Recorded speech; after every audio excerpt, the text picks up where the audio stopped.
Millionaire took his translator on a trip. She read his lips and discovered his true feelings. Hello, viewer. Thanks for joining us. Leave a like and share your thoughts in the comments, along with the city you're watching from. Now let's continue with the story. She thought she understood the language of love. Professional translator Molly Bishop could speak French, German, and Italian fluently. But nothing had prepared her for the moment she would accidentally read the lips of the man she secretly adored, Derek Carter, the quietly elegant CEO who had unknowingly captured her heart, stood before a mirror practicing words she never expected to hear, words meant for her. In that instant, everything changed. The professional boundaries she had carefully maintained crumbled as she discovered the impossible truth. He felt exactly the same way. But how do you respond to a confession the speaker never meant for you to hear? Sometimes the most profound conversations happen in complete silence, and the deepest understanding comes not from what we say, but from what our hearts are brave enough to reveal. Could you review these cultural sensitivity notes before the Moreau meeting? Derek Carter's voice carried that familiar, gentle quality that made Molly Bishop lean forward slightly at her desk. After 8 months working as Carter International's senior translator, she had grown accustomed to his soft-spoken manner, though she would never admit how much she looked forward to these quiet exchanges. "Of course, Mr. Carter." Molly accepted the documents, her fingertips brushing his briefly as he handed them over. The contact lasted perhaps half a second, but she felt the warmth travel up her arm like a whispered secret. "I noticed in Jean-Luc's last correspondence that he mentioned the Dubois family's concerns about maintaining their artisan traditions. I think emphasizing our commitment to preserving their heritage approach would be wise." Derek's blue eyes brightened with genuine appreciation. "That is exactly the insight we need. You have this remarkable ability to understand not just the words people use, but what they truly mean underneath." Molly felt her cheeks warm at the compliment. Languages are living things, shaped by culture and emotion. The best translations capture the heart behind the words, not just their literal meaning. Spoken like someone who truly understands the art of communication. Derek paused, his gaze lingering on her face with an expression she could not quite interpret. "The Dubois acquisition means everything to Carter International, having you there to navigate not just the language, but the cultural nuances. I cannot imagine trusting anyone else with something this important." The sincerity in his voice made Molly's heart skip. She had learned to read Derek's expressions over these months of working together. Unlike many executives who spoke loudly and demanded attention, Derek communicated through subtle gestures and quiet conviction. His respect for every employee, from the newest intern to the senior managers, had impressed her from the very beginning. "I am honored by your confidence," she replied, hoping her voice sounded steadier than she felt. "The preliminary research suggests Maison Dubois represents exactly the kind of family legacy that aligns with our company values. 3 generations of textile artisans, each piece handcrafted with techniques passed down through the family. Marie Dubois mentioned in our initial call that she wants to ensure her grandfather's methods are preserved," Derek said, settling into the chair across from her desk. This was one of the things Molly admired most about him. Despite being the CEO, he never hesitated to sit down and engage in genuine conversation with his employees. "She said something that stayed with me. We are not just selling a business, we are entrusting our family's soul to someone who will honor it." Molly nodded thoughtfully. In French culture, family businesses carry weight beyond financial value.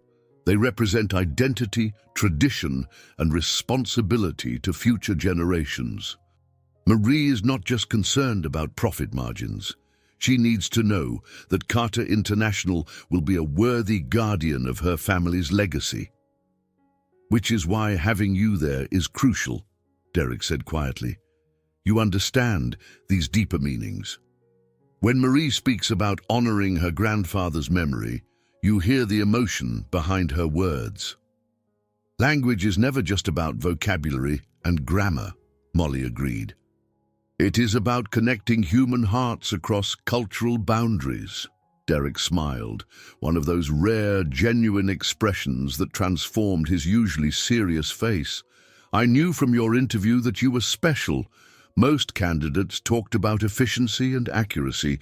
You talked about building bridges between people. The memory of that interview 8 months ago still made Molly's pulse quicken. She had been nervous, fresh from a smaller translation firm, but Derek's encouraging questions and patient listening had put her at ease. Even then, she had sensed something different about him, a depth and integrity that set him apart from other executives she had encountered. Mr. Carter, Rebecca Martinez, the marketing coordinator, appeared at the office doorway with an apologetic expression. I am sorry to interrupt, but the travel coordinator needs to finalize the Paris arrangements. The hotel requires confirmation by end of business today. Derek glanced at his watch, then back at Molly. We should discuss the specific cultural protocols for the Maison du Bois meetings. Would you have time this afternoon to go over the details? Absolutely, Molly replied, perhaps a bit too quickly. I have been researching French business etiquette and family dynamics. There are several important considerations that could impact how we approach the negotiations. Perfect. My office at 4 o'clock. Derek stood, gathering the documents. And Molly, thank you for being so thorough. Your dedication makes all the difference. As he walked away, Molly found herself watching the way he moved with quiet confidence, the way he nodded respectfully to every employee he passed. She had worked for demanding bosses before, men who ruled through intimidation and ego.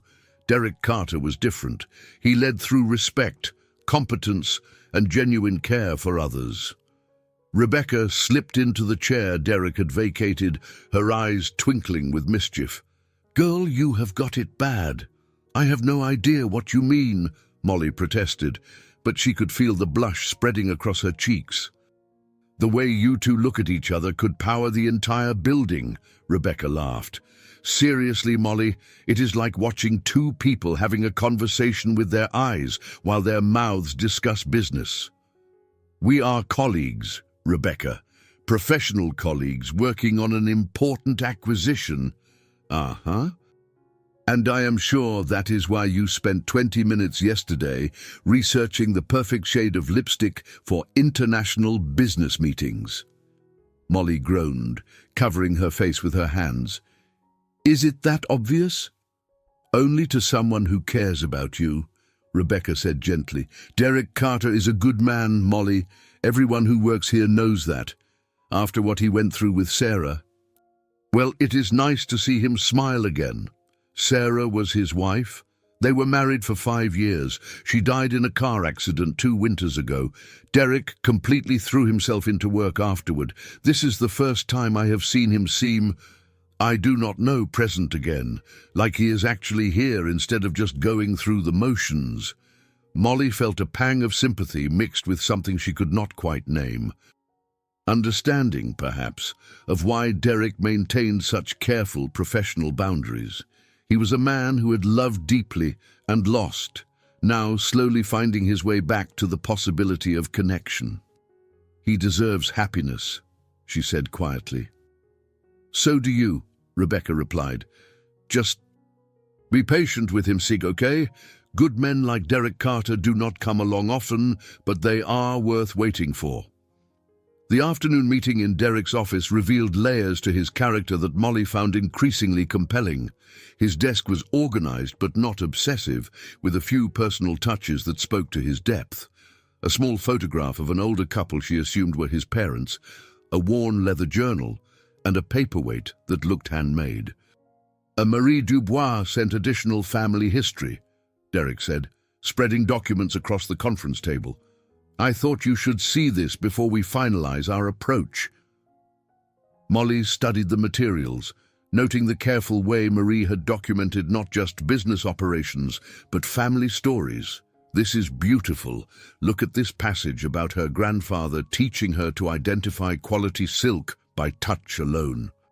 She is not just sharing business information, she is sharing family memory. "That is exactly what I hoped you would see," Derek said, his voice carrying quiet excitement. "This acquisition is not about adding to our portfolio. It is about becoming part of something meaningful." As they worked through the cultural considerations, Molly found herself stealing glances at Derek's profile. He had a way of concentrating that was completely focused, yet peaceful, his brow slightly furrowed as he considered each detail.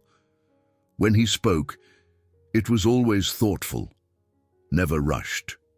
"In your experience," he asked, "how should we demonstrate that we understand the significance of what Marie is entrusting to us?" "Actions speak louder than words in French business culture," Molly replied. "We could arrange to meet her at the family workshop first, before any formal negotiations. Show genuine interest in the craft itself, not just the financial aspects." Derek nodded slowly. "Would you be comfortable serving as more than just a translator, perhaps as a cultural liaison, helping me navigate the emotional aspects of this transition?" "I would be honored," Molly said, meaning every word. The opportunity to work so closely with Derek was thrilling, but more than that, she genuinely believed in what Carter International represented. Under Derek's leadership, the company had consistently chosen integrity over easy profit, relationships over transactions. "There is something else," Derek said, his voice dropping to that particularly soft tone that made her lean closer. "This trip to Paris. It represents a significant step forward for the company. I want you to know how much I appreciate your expertise and dedication. It is my pleasure to contribute to something this meaningful," Molly replied, hoping her voice conveyed her genuine enthusiasm.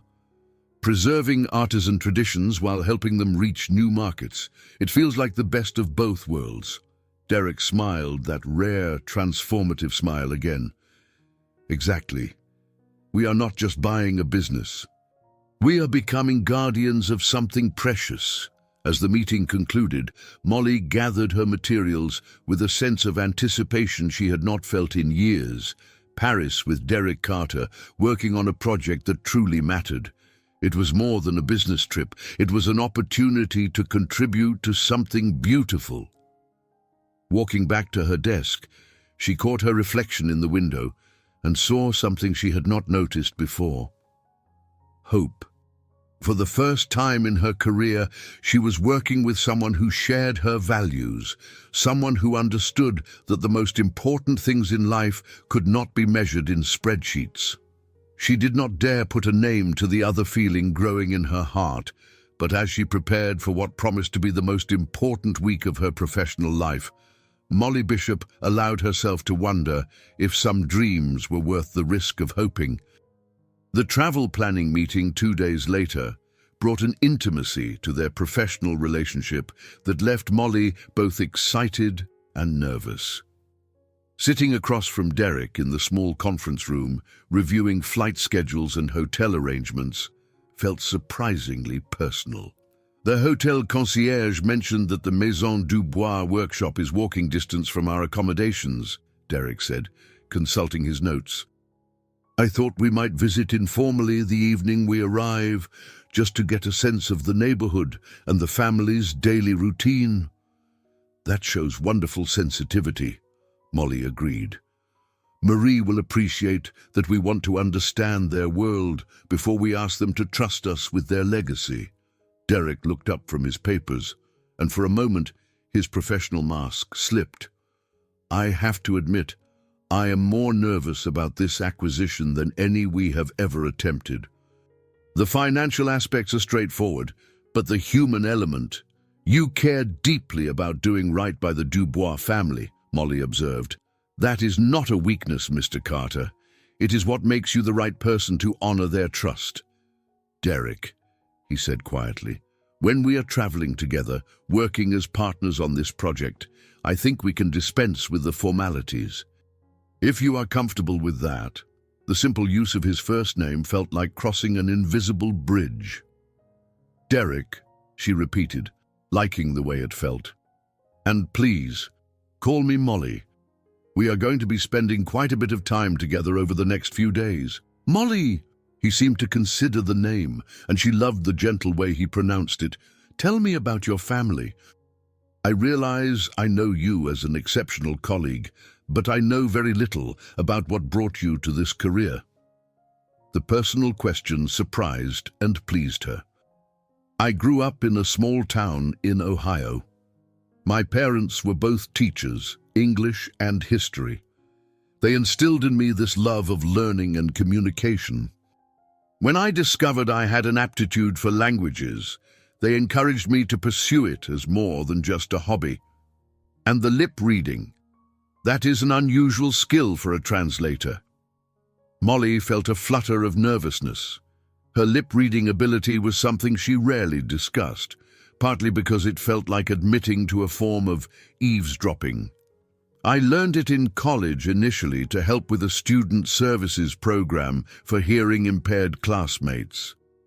But I discovered it enhanced my understanding of all communication. People often say more with their expressions and body language than with their words. Derek leaned forward with genuine interest. That must give you incredible insight into what people really mean, beyond what they are saying aloud. Sometimes, Molly agreed carefully, though I try to respect people's privacy. Just because I can read lips does not mean I should. That is very thoughtful of you. Another example of your integrity. Derek's eyes held hers for a moment longer than strictly professional. I have noticed that you seem to understand what people need, even when they have not fully expressed it themselves. Molly felt warmth spread through her chest at his words. I think most people want to be truly heard and understood. In our busy world, we do not always take the time to really listen. No, we do not, Derek agreed softly. It is rare to find someone who does. The moment stretched between them, filled with unspoken meaning. Molly found herself studying Derek's face, noting the kindness in his eyes, the way his mouth curved slightly when he was thinking deeply. She wondered what thoughts were behind his gentle expression. Should we discuss the logistics for the Maison du Bois tour? She asked, reluctantly breaking the spell. Of course! Derek returned to his professional demeanor, but something had shifted. The air between them hummed with new awareness. As they worked through the details, Molly found herself hyper-aware of every interaction, the way Derek handed her documents, the careful attention he paid to her suggestions, the moments when their eyes met across the table. It was professional, but it was also something more. I think we have covered everything, Derek said finally, gathering his papers. Molly, I want you to know how much I am looking forward to working with you on this project. Your insights are going to be invaluable. I feel the same way, she replied, meaning more than just the professional aspects. This feels like the kind of work that could truly make a difference. For the Dubois family, for Carter International, and for everyone involved, Derek agreed. Sometimes, the most meaningful projects are the ones that challenge us to be our best selves. As they left the conference room, Molly felt as though they had crossed another invisible line. They were no longer just CEO and employee preparing for a business trip. They were partners embarking on something that mattered deeply to both of them. That evening, as she packed for Paris, Molly allowed herself to acknowledge the truth she had been avoiding for months. She was falling in love with Derek Carter, not just with his professional competence or his quiet leadership, but with the man who cared about preserving family legacies, who treated every employee with respect, who spoke softly because he believed words should carry weight. She did not know if he felt anything beyond professional appreciation for her work, But as she folded her clothes and prepared for what promised to be the most important week of her career, Molly decided that some risks were worth taking, even if it meant opening her heart to the possibility of both wonderful joy and devastating disappointment. The flight to Paris provided their first extended time alone together, and Molly found herself discovering new depths to Derek's character. Settled in their business class seats, with several hours ahead of them, the formal barriers of office life seemed to naturally dissolve. "I have never actually visited Paris for pleasure," Derek admitted as they reviewed their itinerary. "Sarah and I always planned to, but work kept interfering, and then—" He did not finish the sentence, but Molly understood. "I am sorry for your loss," she said gently. "Rebecca mentioned that you lost your wife 2 years ago." Derek nodded, his eyes growing distant. Sarah would have loved this project. She believed that beautiful things should be preserved and shared, not hidden away. The Maison Dubois acquisition would have excited her. "She sounds like a wonderful person." She was. "And she would have liked you," Derek said with a small smile. "Sarah had strong opinions about people. She always said she could tell within 5 minutes whether someone was genuine or just putting on an act. You would have passed her test immediately." Molly felt honored by the comparison, even as her heart ached for Derek's loss. "How long were you married?" 5 years. "We met in graduate school. She was studying art history. I was focused on international business. She used to joke that between us, we could appreciate both the beauty and the commerce of the world." Derek's voice carried warmth, mixed with sadness. "She taught me that the most valuable things cannot be quantified in spreadsheets." "That wisdom shows in how you run Carter International," Molly observed. "You see the human element in every decision." "I try." "Sarah would not have forgiven me if I had become one of those executives who forgot that businesses are built by people for people." Derek turned to look directly at Molly. "What about you? Have you ever been close to marriage?" "No," Molly replied honestly. "I have dated, but I have never found someone who understood what I was looking for. Most men seem to want someone who would adapt to their vision of life, rather than someone to build a life with." "What are you looking for?" The question was asked so gently that Molly found herself answering with more honesty than she had intended. "Partnership. Someone who sees me as an equal, who values my mind as much as anything else. Someone who understands that love should make both people better versions of themselves." Derek nodded thoughtfully. "That is exactly what marriage should be. 2 people choosing to face the world together, each bringing their strengths to support the other." "Exactly."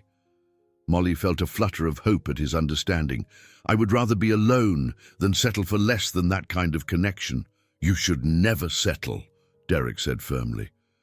"The right person will appreciate everything that makes you who you are."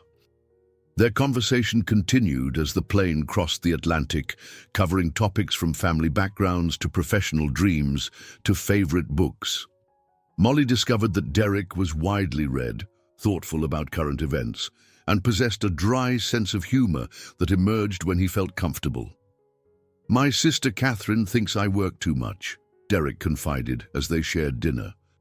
"She is probably right, but Carter International became my way of honoring both my father's memory and Sarah's belief in doing meaningful work.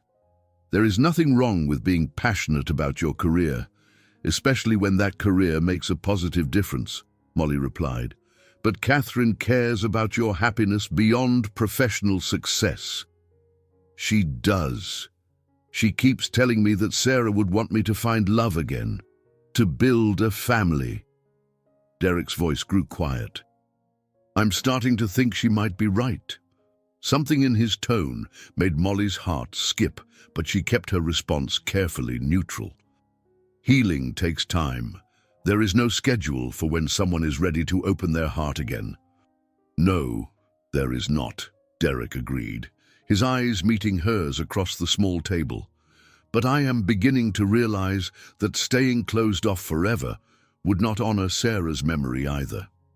She believed in love, in taking chances, in living fully. The moment hung between them, weighted with possibility. Molly felt as though Derek was trying to tell her something important, but she did not dare assume too much.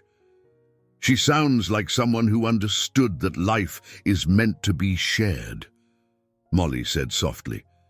She would have reminded me that the best partnerships often begin with friendship and mutual respect. As their plane began its descent into Paris, Molly felt as though they had traveled farther than just across an ocean. The professional boundaries that had defined their relationship were shifting, making room for something deeper and more personal. Looking out the window at the city of light spread below them, Molly allowed herself to hope that this trip might change her life in ways that had nothing to do with business acquisitions and everything to do with the quiet, thoughtful man sitting beside her. For the first time in her 26 years, she was falling in love with someone who might actually be capable of loving her in return, completely, genuinely, and as an equal partner in building something beautiful together. Paris embraced them with autumn elegance as their taxi navigated the bustling streets toward their hotel. Molly found herself enchanted by the city's timeless beauty, but even more captivated by Derek's quiet excitement as he pointed out landmarks and shared bits of historical knowledge. The Maison Dubois workshop is in the Marais district, he explained as they passed ancient buildings mixed with trendy boutiques. Marie mentioned that her grandfather chose the location because it maintained the feel of old Paris, artisan neighborhoods where craft was valued over commerce.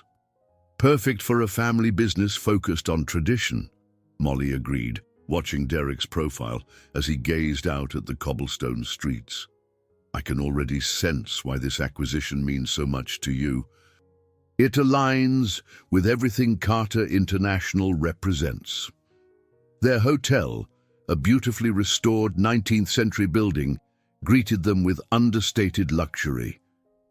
As they checked in, Molly noticed how Derek interacted with the staff, respectful, patient, taking time to appreciate their recommendations about local restaurants and cultural sites. If our meetings conclude successfully, Derek said as they waited for the elevator, I was hoping we might find time to visit a few museums.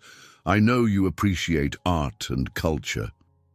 I would love that, Molly replied, pleased that he had remembered her interests from their earlier conversations. Paris has some of the world's most incredible collections.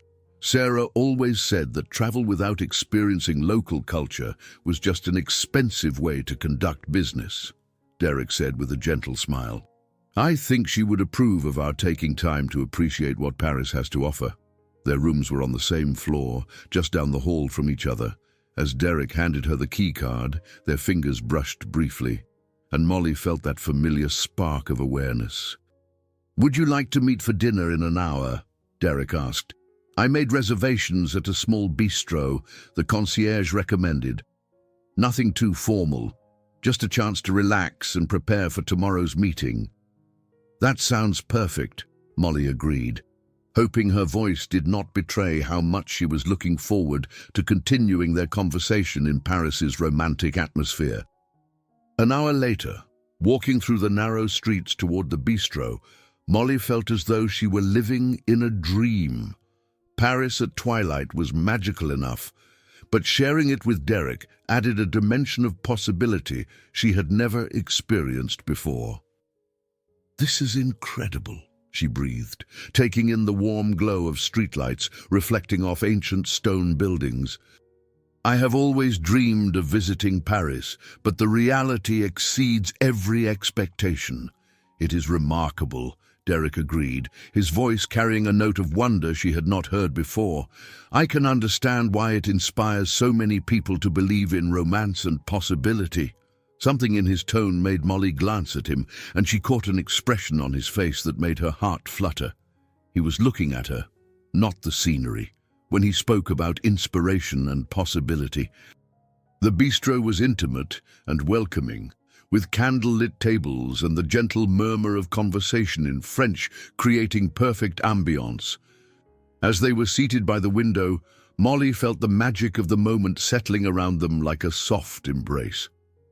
"To successful negotiations and new partnerships," Derek said, raising his wine glass in a toast. "To honoring tradition while embracing the future," Molly replied, touching her glass to his. As they talked over dinner, the conversation flowed between professional topics and increasingly personal revelations. Derek shared stories about building Carter International from his father's small import business, and Molly found herself opening up about her dreams of using language skills to bridge cultural divides. "You know," Derek said as they shared dessert, "I have been thinking about what you said on the plane, about wanting a partnership built on mutual respect and shared goals." "Yes?" Molly felt her pulse quicken at the direction of his thoughts. "Working with you on this project has shown me what that kind of collaboration looks like.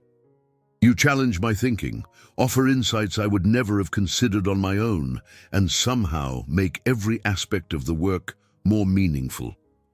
"I feel the same way," Molly said softly. "This is the first time in my career that I have felt like a true partner, rather than just an employee fulfilling assignments." Derek reached across the table and briefly covered her hand with his. "I want you to know how much I value not just your professional skills, but your perspective, your integrity, you." The touch of his hand and the warmth in his voice made Molly's breath catch. "Derek, I know we need to maintain professional boundaries," he continued, his thumb brushing across her knuckles before he withdrew his hand.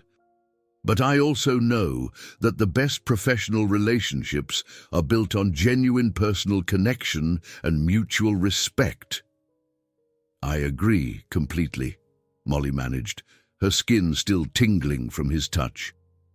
"Some of the most meaningful work happens when people truly understand and appreciate each other." As they walked back to the hotel through Paris's enchanted streets, Molly felt as though she were floating. The evening had not included any explicit romantic declarations, but the undercurrent of growing attraction and deepening connection was unmistakable. "Tomorrow is going to be important," Derek said as they reached the hotel entrance. "But tonight, I just want to say thank you for your expertise, your insights, and for making this entire experience so much richer than I had imagined possible." "Thank you for trusting me with something this meaningful," Molly replied. "I have never felt more professionally fulfilled or more excited about the possibilities ahead." They stood there for a moment in the soft glow of the hotel's entrance lights, and Molly wondered if Derek might kiss her. The moment felt ripe with possibility, charged with the romantic energy of Paris and their growing connection. Instead, Derek smiled that gentle, transformative smile and said, "Good night, Molly." "Sweet dreams." "Good night, Derek." As she prepared for bed in her elegant hotel room, Molly reflected on how dramatically her life had changed in just one day. She had arrived in Paris as Derek's professional colleague. She was ending the day as something more, not quite romantic partners, but no longer just business associates either. Looking out her window at the glittering lights of Paris, Molly allowed herself to dream about possibilities she had never dared imagine before. Tomorrow would bring the crucial business meetings, but tonight she fell asleep, thinking about the way Derek had looked at her across the candlelit table, and the gentle warmth in his voice when he said her name. The morning of their most important meeting arrived with crisp autumn sunshine streaming through Molly's hotel room windows. As she prepared for the day, selecting her most professional attire while still honoring the understated elegance that French business culture appreciated, she felt a mixture of excitement and nervous energy. The plan was to meet Derek for breakfast, then travel together to the private conference room, where they would encounter Marie Dubois and her family representative, Jean-Luc Moreau. Everything they had worked toward over the past months would culminate in the next few hours. Arriving at the hotel restaurant 15 minutes early, Molly was surprised to find Derek already there, impeccably dressed in a charcoal grey suit, quietly reviewing his notes over coffee. He looked up as she approached, and his smile was warm with genuine pleasure. "Good morning, Molly. You look perfect, professional and approachable. Marie will appreciate that you understand the importance of this meeting without being intimidated by it." "Good morning, Derek. You seem calm and prepared," she replied, settling into the chair across from him. "How are you feeling about today?" "Confident, thanks to you," he said simply, "knowing that you understand not just the language, but the cultural nuances gives me tremendous peace of mind. We are not just conducting a business transaction. We are beginning a relationship built on mutual respect and shared values." As they reviewed their strategy over breakfast, Molly found herself admiring Derek's thoughtful approach to every detail.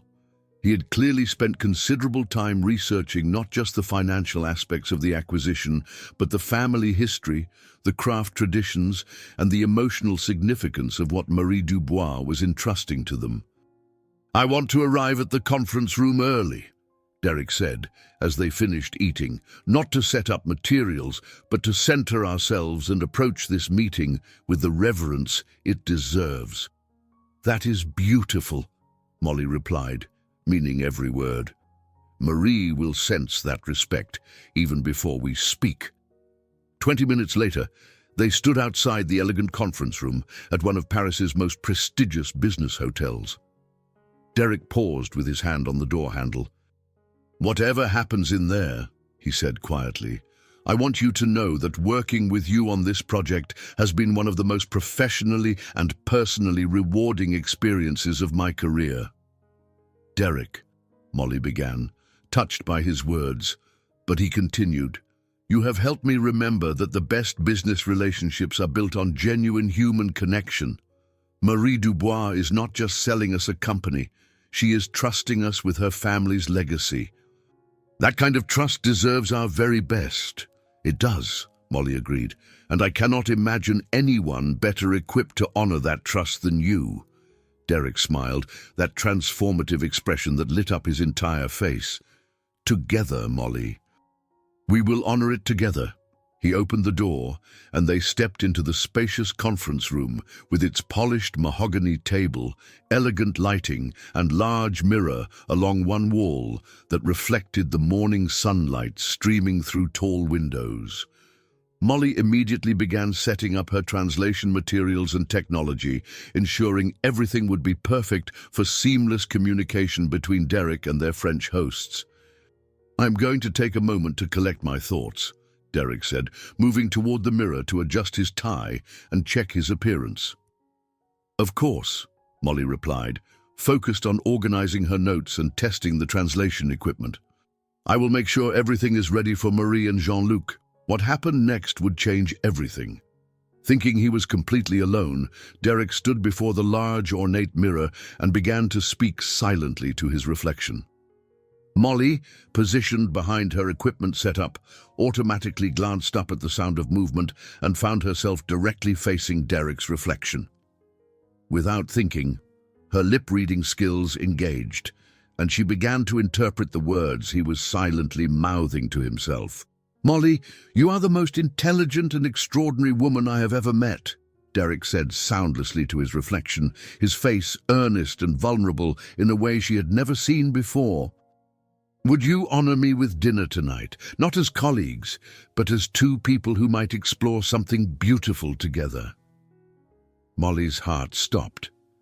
Her hands froze over her materials as the full impact of what she was witnessing hit her like a physical blow.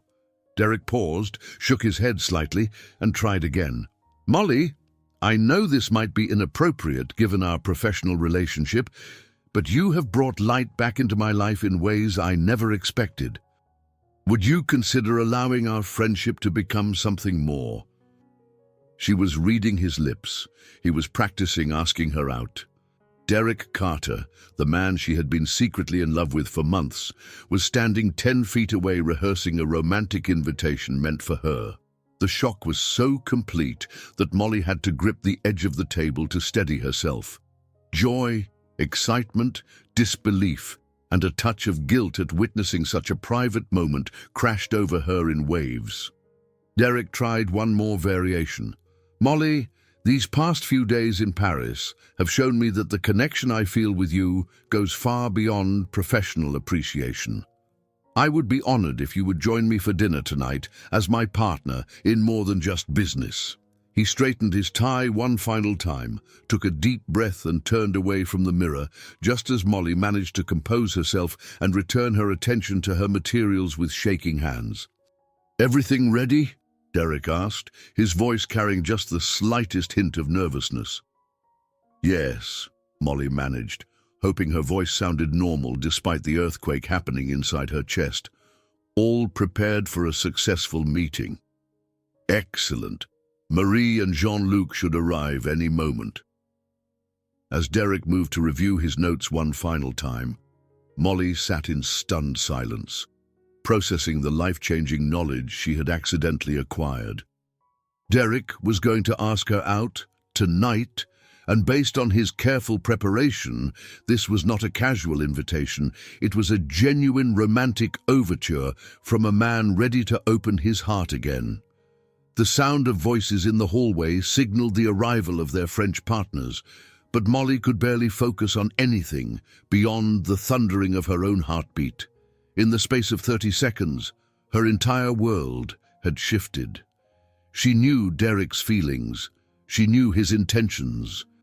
She knew that the man she loved felt exactly the same way about her. The only question now was what she would do with this precious, overwhelming, completely life-changing secret. The business meeting with Marie Dubois exceeded every expectation. The elegant 72-year-old matriarch of Maison Dubois possessed the rare combination of sharp business acumen and deep emotional intelligence that made the acquisition negotiations feel more like a meaningful conversation between future partners. "Monsieur Carter," Marie said in beautifully accented English, "your reputation for honoring family traditions precedes you. But I confess, I needed to see for myself whether you truly understand what we are entrusting to your care." As Derek responded with genuine warmth and respect, Molly found herself watching not just his words, but his expressions. Having witnessed his private vulnerability that morning, she saw layers in his communication that she had never noticed before. When he spoke about preserving artisan traditions, she could read the sincerity in every micro-expression. But what nearly stopped her heart was catching Derek's silent whisper to himself during a brief pause in translation, "She appreciates Molly's expertise as much as I do." The meeting continued for 3 hours, with Jean-Luc Moreau providing detailed family history and Marie sharing stories that revealed the soul of their business. Through it all, Molly maintained professional composure while being hyper-aware of Derek's every unspoken thought. When Marie examined samples of their existing partnerships, Derek quietly mouthed to himself, "Molly made this possible. Her cultural insights are extraordinary."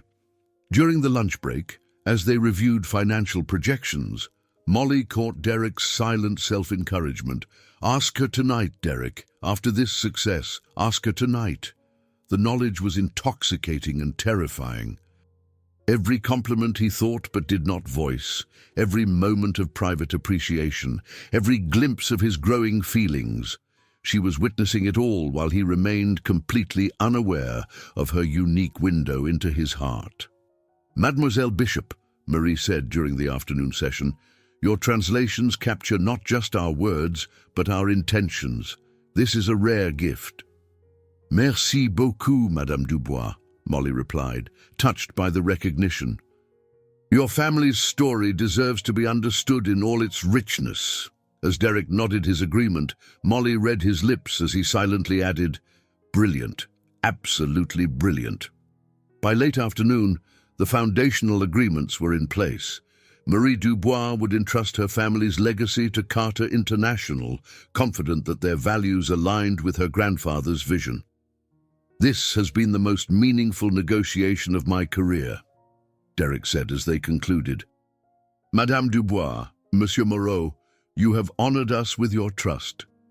"The honor is mutual," Marie replied, her eyes twinkling with approval. "I can see why your company has such an excellent reputation. You work with people who share your integrity." As their French partners prepared to leave, Derek's phone buzzed with an urgent message. Molly watched his face fall as he read it. "I am so sorry," he said to Molly, his disappointment evident. "There is an emergency with our German supplier. I need to handle this immediately, but I was hoping—" He trailed off, and Molly's heart ached for him. She had read his lips that morning. She knew exactly what he had been hoping. "Of course," she said gently, "business must come first. Perhaps we can celebrate our success another time." Derek's grateful smile was tinged with frustration. "Tomorrow evening, definitely. We should celebrate properly." As he hurried away to handle the crisis, Molly remained in the conference room, processing the surreal reality of her situation. She knew Derek was falling in love with her. She knew he wanted to ask her to dinner. She knew he was fighting his own nervousness about crossing professional boundaries, and she knew all of this through a window into his private thoughts that he had never intended to open. The ethical implications made her head spin, but the emotional impact was undeniable. Derek Carter, the man she had secretly adored for months, felt exactly the same way about her. The love she had thought was hopeless and one-sided was actually mutual, beautiful and growing stronger every day. Looking at her reflection in the conference room mirror, the same mirror where Derek had revealed his heart that morning, Molly whispered to herself, "What am I going to do with this incredible secret?" The answer, she was beginning to realize, would determine not just her own happiness, but Derek's as well. She held the key to their mutual joy, but she had acquired it through the most unintentional invasion of privacy imaginable. That evening, alone in her hotel room, Molly faced the most complex emotional situation of her life. She was in love with a man who loved her in return, but neither of them had found the courage to bridge the gap between professional respect and personal vulnerability. Except now she knew that Derek was trying to find that courage. She had seen him practicing, preparing, working up to the moment when he would risk their comfortable professional relationship for the possibility of something infinitely more meaningful. The question was whether she should wait patiently for him to find his courage, or whether her unique knowledge gave her the responsibility to help their love story unfold. As Paris glittered outside her window, Molly fell asleep, clutching a secret that felt both precious and overwhelming. The knowledge that true love was within her reach. If only she could figure out how to honor both Derek's privacy and their mutual happiness. The next morning brought an unexpected glimpse into Derek's emotional complexity that left Molly's heart aching with newfound understanding. She had arrived early at the hotel's business center to prepare materials for their follow-up meeting with Marie Dubois when she noticed Derek sitting alone in a quiet corner, speaking softly into his phone. His back was turned to her, and his voice was barely audible, but his posture conveyed deep emotion. Without meaning to eavesdrop, Molly found herself reading his lips through his reflection in the window beside his chair. "Catherine, I know you think I am ready for this," he was saying silently to his sister, "but what if I am dishonoring Sarah's memory? What if it is too soon? Molly's breath caught. This was intensely private, yet she could not look away as Derek continued his silent conversation. "I understand she would want me to be happy," he mouthed, "but Molly is so extraordinary. What if I am not worthy of the kind of love she deserves?" The vulnerability in his expression brought tears to Molly's eyes. She was witnessing Derek's deepest fears about opening his heart again, his struggle to honor his late wife's memory while allowing himself the possibility of new love. "No, I have not told her how I feel," Derek continued silently. "Every time I try to find the courage, I think about how perfect our professional relationship is. What if I ruin everything by wanting more?" Molly realized she was crying, not just from the beauty of knowing Derek's feelings, but from understanding the depth of his internal conflict. He was not just nervous about asking her out. He was wrestling with grief, guilt, and the fear of not being worthy of love. Derek paused in his conversation, and Molly saw him touch something in his jacket pocket.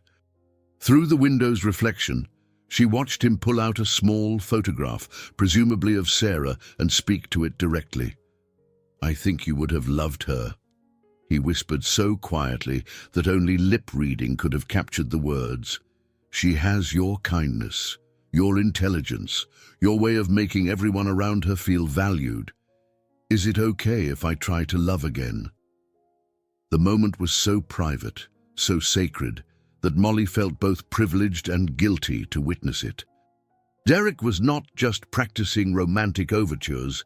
He was having a conversation with his late wife, seeking permission to move forward with his life. "I miss you every day," Derek continued to the photograph, "but Molly makes me remember what it feels like to hope for the future. I think that is what you would want for me." He carefully returned the photograph to his pocket, concluded his phone call with his sister, and sat in quiet reflection for several minutes. When he finally stood and turned around, Molly quickly busied herself with her materials, pretending she had been working the entire time. "Good morning, Molly," Derek said, approaching with his usual professional composure, though she could now see the emotional weight he carried beneath his calm exterior. "You are here early." "Good morning, Derek. I wanted to ensure everything was perfect for today's follow-up session with Marie," she replied, hoping her voice did not betray the emotional storm she was experiencing. "Your thoroughness is one of the things I most admire about you," Derek said, and Molly caught the way his eyes lingered on her face with newfound appreciation for his words. As they worked together preparing for the meeting, Molly found herself seeing Derek with completely new eyes. He was not just a successful businessman dealing with workplace attraction.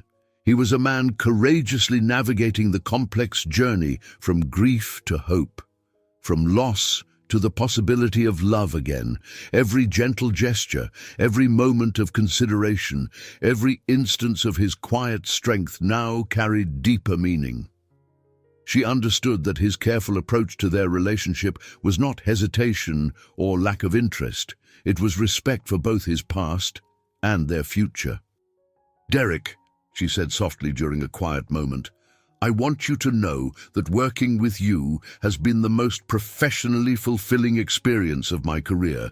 You create an environment where people can do their best work while feeling genuinely valued." Derek's smile was radiant. "That means more to me than you know, Molly. Having your respect and partnership has brought something back into my life that I thought I had lost forever." "What is that?" she asked gently. "The belief that meaningful connections are possible, even after loss, that opening your heart again is not betrayal, but courage." The moment hung between them, charged with unspoken understanding. Molly wanted desperately to tell him that he deserved every happiness, that his late wife would indeed approve of his growing feelings, that love was not a finite resource, but an infinite gift that grew larger when shared. Instead, she smiled and said, "Sarah must have been an extraordinary woman to inspire such devotion. Any love that grows from that foundation is bound to be something beautiful. Derek's eyes widened slightly, as though her words had touched something deep within him. How did you know her name was Sarah? Rebecca mentioned it once, when she was talking about how much the whole office cares about your happiness, Molly replied honestly. She was extraordinary, Derek said quietly, and I'm finally beginning to believe that she would want me to find extraordinary love again. As Marie Dubois arrived for their meeting, Molly carried with her a transformed understanding of the man she loved. Derek was not just someone she found attractive or professionally admirable. He was a person of remarkable depth, integrity, and courage, someone worthy of the kind of love that honored both past and future. The secret knowledge she carried was no longer just about knowing his romantic intentions. It was about understanding the beautiful complexity of a heart that had loved deeply, grieved completely, and was now brave enough to love again. The evening of Derek's planned romantic invitation arrived with the golden light of Paris at sunset, and Molly found herself in the unique position of knowing exactly what was coming, while Derek remained blissfully unaware of her knowledge. They had spent the day concluding their business with Marie Dubois, finalizing the details that would bring Maison Dubois into the Carter International family. The success of their partnership had created a celebratory mood that Derek seemed determined to capitalize on. "Molly," Derek said as they walked back to their hotel through the charming streets of the Marais district, "I have been thinking about what you said yesterday, about celebrating our success properly." "Oh," Molly replied, her heart racing because she knew exactly where this conversation was heading. "There is this restaurant Marie recommended, Le Petit Jardin. She said it represents the best of traditional French cuisine with a modern sensibility. The kind of place where—" Derek paused, seeming to gather his courage, "where two people could have a meaningful conversation about the future." Molly could see the careful way he was building up to his invitation, and her heart went out to him. "It sounds lovely, Derek. I would imagine the ambiance would be perfect for—" She let the sentence trail off encouragingly.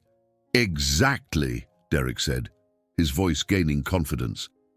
"Molly, I was wondering if you would join me for dinner tonight, not as colleagues celebrating a business success, but as—" His phone rang. The timing was so perfectly awful that Molly wanted to throw the device into the Seine River. Derek's face fell as he looked at the caller ID. "I am so sorry," he said, frustration evident in every line of his body. "This is Heinrich Müller, our German supplier. He has been trying to reach me about an urgent shipment issue." "Of course you must take it," Molly said, even as her heart ached for Derek's disappointment. As Derek stepped aside to handle the business crisis, Molly watched his profile and caught his silent, frustrated whisper to himself, "Perfect timing, Heinrich." Absolutely perfect.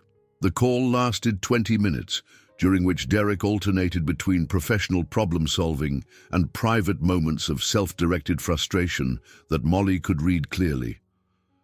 "Just ask her again," he mouthed to himself during one pause. "Simple question, simple invitation." When the call finally ended, Derek returned to her side with an apologetic expression. "I am afraid Heinrich's crisis is going to require several more calls tonight. The timing could not be worse." "Business first," Molly said gently, though she wanted to reassure him that she would have said yes to his invitation without hesitation. "Perhaps tomorrow evening we can find time for that celebration dinner." "Tomorrow," Derek agreed, his eyes holding hers with an intensity that made her pulse quicken. "I promise. Tomorrow, nothing will interrupt us." That evening, Molly found herself in the unusual position of having dinner alone in one of the world's most romantic cities, while knowing that the man she loved had desperately wanted to be sitting across from her, sharing wine and conversation and the possibility of something beautiful. She ordered room service and sat by her window overlooking the lights of Paris, contemplating the surreal nature of her situation. Through her unique window into Derek's private thoughts, she had witnessed his vulnerability, his courage, his growing love, and his frustration at missed opportunities. Part of her wanted to simply tell him the truth, that she knew he was trying to ask her out, that she felt exactly the same way, that they were both wasting precious time dancing around their mutual attraction.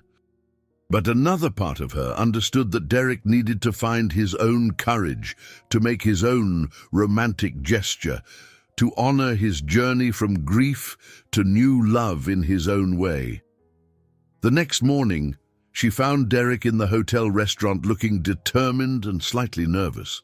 He had clearly spent the evening strategizing, and Molly could read the resolution in his posture before he even spoke. "Good morning, Molly," he said, his voice carrying a note of quiet determination. "I have cleared my entire schedule for today. No phone calls, no emergencies, no interruptions. I want to spend the day exploring Paris with you, and tonight I would like to take you to dinner at Le Petit Jardin." The invitation was simple, direct, and beautifully delivered. Molly felt her heart soar with joy and relief. "I would love that, Derek," she replied, meaning every word, all of it. The day exploring Paris, the dinner tonight, and whatever meaningful conversation about the future you had in mind. Derek's smile was radiant with relief and happiness. "Perfect. I thought we might start with the Musée d'Orsay, then walk along the Seine, maybe visit Notre Dame if you're interested." "It sounds like the perfect day," Molly agreed, and she meant it. Even though she knew this was Derek's carefully planned romantic campaign, she was genuinely excited to experience Paris with him, to see the city through his eyes, and to allow their relationship to evolve naturally toward the love they both wanted. As they set out into the beautiful Paris morning, Molly carried her secret knowledge lightly, using it not to manipulate their interactions, but to appreciate the courage Derek was showing, the thoughtfulness of his approach, and the genuine depth of feeling that motivated every gesture. Today, she decided she would simply be present for whatever Derek wanted to share, ready to meet his courage with her own honesty when the moment felt right. The day in Paris unfolded like a perfectly crafted love letter to the city and to each other. Derek had clearly planned every detail with care, choosing locations that would provide natural opportunities for conversation while showcasing the cultural richness that both of them appreciated. At the Musée d'Orsay, as they stood before the Impressionist masterpieces, Molly found herself watching Derek's face as much as the art. His appreciation for beauty was genuine and thoughtful, and she caught several moments when he was looking at her with the same reverent attention he gave to the paintings. "Sarah would have loved this," Derek said quietly as they paused before a Renoir. She had this theory that Impressionism captured the way love feels, all light and color and emotion, impossible to define precisely but unmistakably real. "That is a beautiful way to think about it," Molly replied, touched that he felt comfortable sharing his late wife's insights. "She sounds like someone who understood that the most important things in life cannot be measured or quantified." "She was, and I think she would have liked you very much," Derek said, his eyes meeting Molly's with newfound openness. "You both understood that meaningful work should come from the heart, not just the head." As they walked along the Seine, the afternoon sun casting golden reflections on the water, Derek seemed to relax into a version of himself that Molly had never seen before. He was still thoughtful and considerate, but there was a lightness to his manner, a sense of a man allowing himself to enjoy the present moment. "I have a confession," Derek said as they paused at a bridge overlooking the river. "I have been to Paris several times for business, but I have never really seen it before today. Experiencing it with you has made me realize how much beauty I have been missing." Sometimes we need the right companion to help us see familiar things with new eyes, Molly replied, her heart swelling with affection for his honesty. Exactly, Derek agreed, moving closer to her at the bridge railing. The right person can transform an ordinary experience into something extraordinary. The moment stretched between them, filled with romantic potential. Molly could see in Derek's eyes that he was thinking about kissing her, working up the courage to cross that final barrier between friendship and romance. Just as he began to lean toward her, a group of enthusiastic tourists approached them, speaking loudly in English and asking if they could take a group photograph with the bridge and river in the background. Of course, Derek replied graciously, though Molly caught his silent, frustrated whisper, really? Right now? As they obligingly moved aside to allow the tourist photography session, Molly felt both sympathy for Derek's timing and appreciation for his gracious handling of the interruption. Even when disappointed, he remained kind and considerate. "The light is getting beautiful," Derek observed, as the tourists finally moved on. "Perfect for dinner at Le Petit Jardin." The restaurant Marie had recommended exceeded every expectation, tucked into a quiet street near their hotel. Le Petit Jardin offered the perfect combination of intimate atmosphere and exceptional cuisine. Their table by the window provided a view of a small garden courtyard lit by string lights and candles. "This is magical," Molly said as they settled into their seats across from each other. "Marie has impeccable taste." "She does," Derek agreed, but his eyes were focused on Molly rather than their surroundings. "Though I suspect the company makes more difference than the setting." As they ordered wine and began exploring the menu, Molly found herself marveling at how natural this felt. Despite knowing Derek's romantic intentions, despite the weight of her secret knowledge, this simply felt like two people who cared deeply about each other sharing a beautiful evening. "Molly," Derek said as their wine arrived, "I want to say something that I have been thinking about for quite some time." "Here it comes," Molly thought, her heart beginning to race with anticipation. "Working with you on this acquisition has been one of the most rewarding experiences of my professional life," Derek began, his voice carrying quiet intensity. "But more than that, getting to know you as a person has reminded me of something I thought I had lost forever." "What is that?" Molly asked softly, though she suspected she knew the answer. "The possibility of genuine partnership, not just in work, but in life. Someone who challenges me to be better, who shares my values, who makes every experience richer just by being part of it." Derek paused to take a sip of wine, and Molly could see him gathering courage for what came next.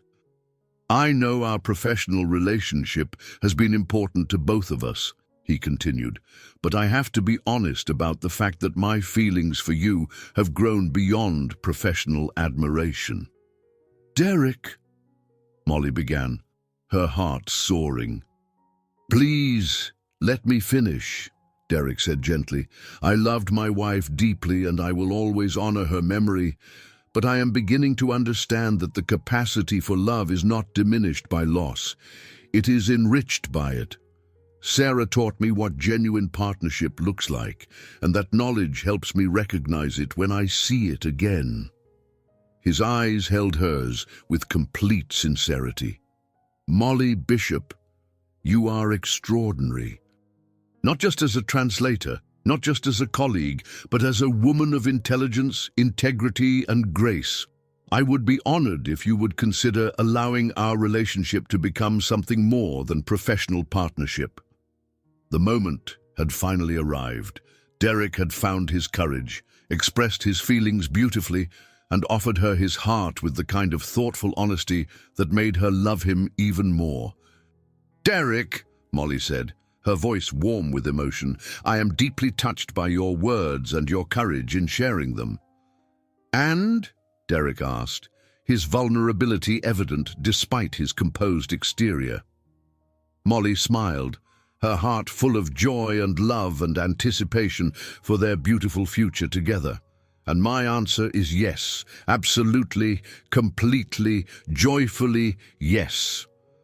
Derek's face lit up with relief and happiness that was radiant to behold. Really, really, Molly confirmed. I have been hoping you would find the courage to ask. As Derek reached across the table to take her hand, Molly felt the weight of her secret knowledge transform from burden to gift.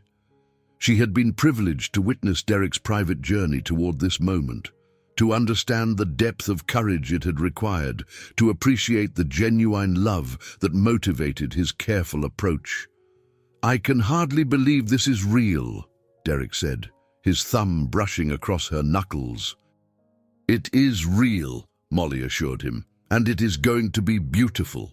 The morning after their romantic breakthrough dawned with the soft light of Paris filtering through Molly's hotel room curtains, and she woke with a heart so full of happiness that she could barely contain it. Derek Carter loved her. They were no longer just colleagues navigating professional boundaries. They were two people who had acknowledged their mutual feelings and chosen to explore the possibility of building something beautiful together. But as Molly prepared for the day, she realized that her secret knowledge had not disappeared with Derek's confession. If anything, her ability to read his unspoken thoughts had become more precious and more ethically complex now that they were romantically involved.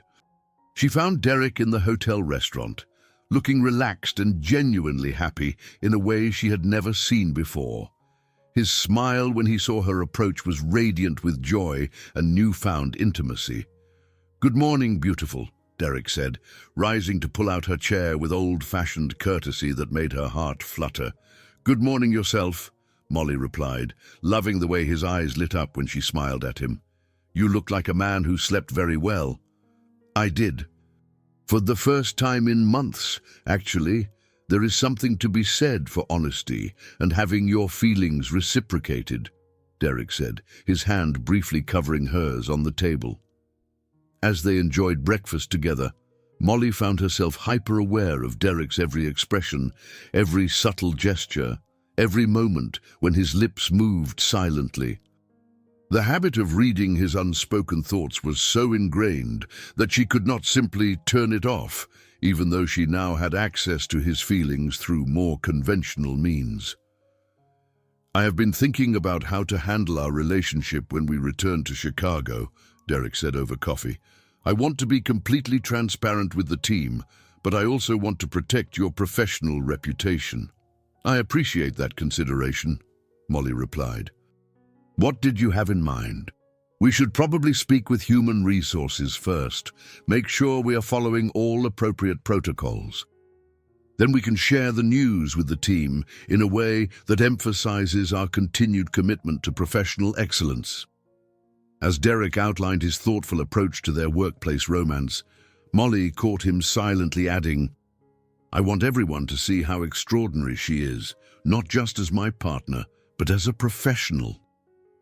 The unspoken compliment warmed her heart, but it also highlighted the ongoing complexity of her situation. Even in this new phase of their relationship, she continued to have access to Derek's private thoughts in a way that he did not realize. "Derek," she said carefully, "there is something I should probably tell you about my lip-reading ability." "What about it?" Derek asked, his attention fully focused on her. Molly hesitated, unsure how to explain without revealing the full extent of what she had witnessed. "It is more developed than I initially mentioned. Sometimes I read lips without meaning to, even when people think they are having private conversations. That must put you in some awkward situations," Derek said with understanding. "People probably say things they would not want overheard." "Exactly," Molly agreed, grateful for his immediate comprehension. "I try to respect people's privacy, but the skill is somewhat automatic now." Derek nodded thoughtfully. "I can imagine that would create ethical dilemmas. For what it is worth, I trust your discretion completely. Your integrity is one of the things I most admire about you." The irony was almost overwhelming. Derek was praising her integrity while she sat there carrying the knowledge of his most private romantic preparations, his conversations with his late wife's photograph, his moments of self-doubt and encouragement. "Thank you for understanding," Molly said. "It means a great deal to know that you trust me." "Of course I trust you," Derek replied, leaning forward with complete sincerity. "Molly, what we have built together is based on mutual respect and genuine connection. I want you to always feel comfortable being completely honest with me." As he spoke, Molly caught his silent addition. "I hope she feels safe enough to share anything with me, even things that might be difficult." The moment crystallized her internal conflict perfectly. Derek was encouraging her honesty while simultaneously having thoughts he assumed were completely private. Her secret knowledge was no longer just about knowing his romantic intentions. It was about having ongoing access to his unguarded thoughts and feelings. "Derek," she said slowly, "what if someone accidentally learned something private about you? Something you had not intended to share?" "Are we speaking hypothetically?" Derek asked with a gentle smile. "Perhaps not entirely hypothetically," Molly admitted. Derek considered this for a moment, his expression thoughtful. "I suppose it would depend on the circumstances and the person involved.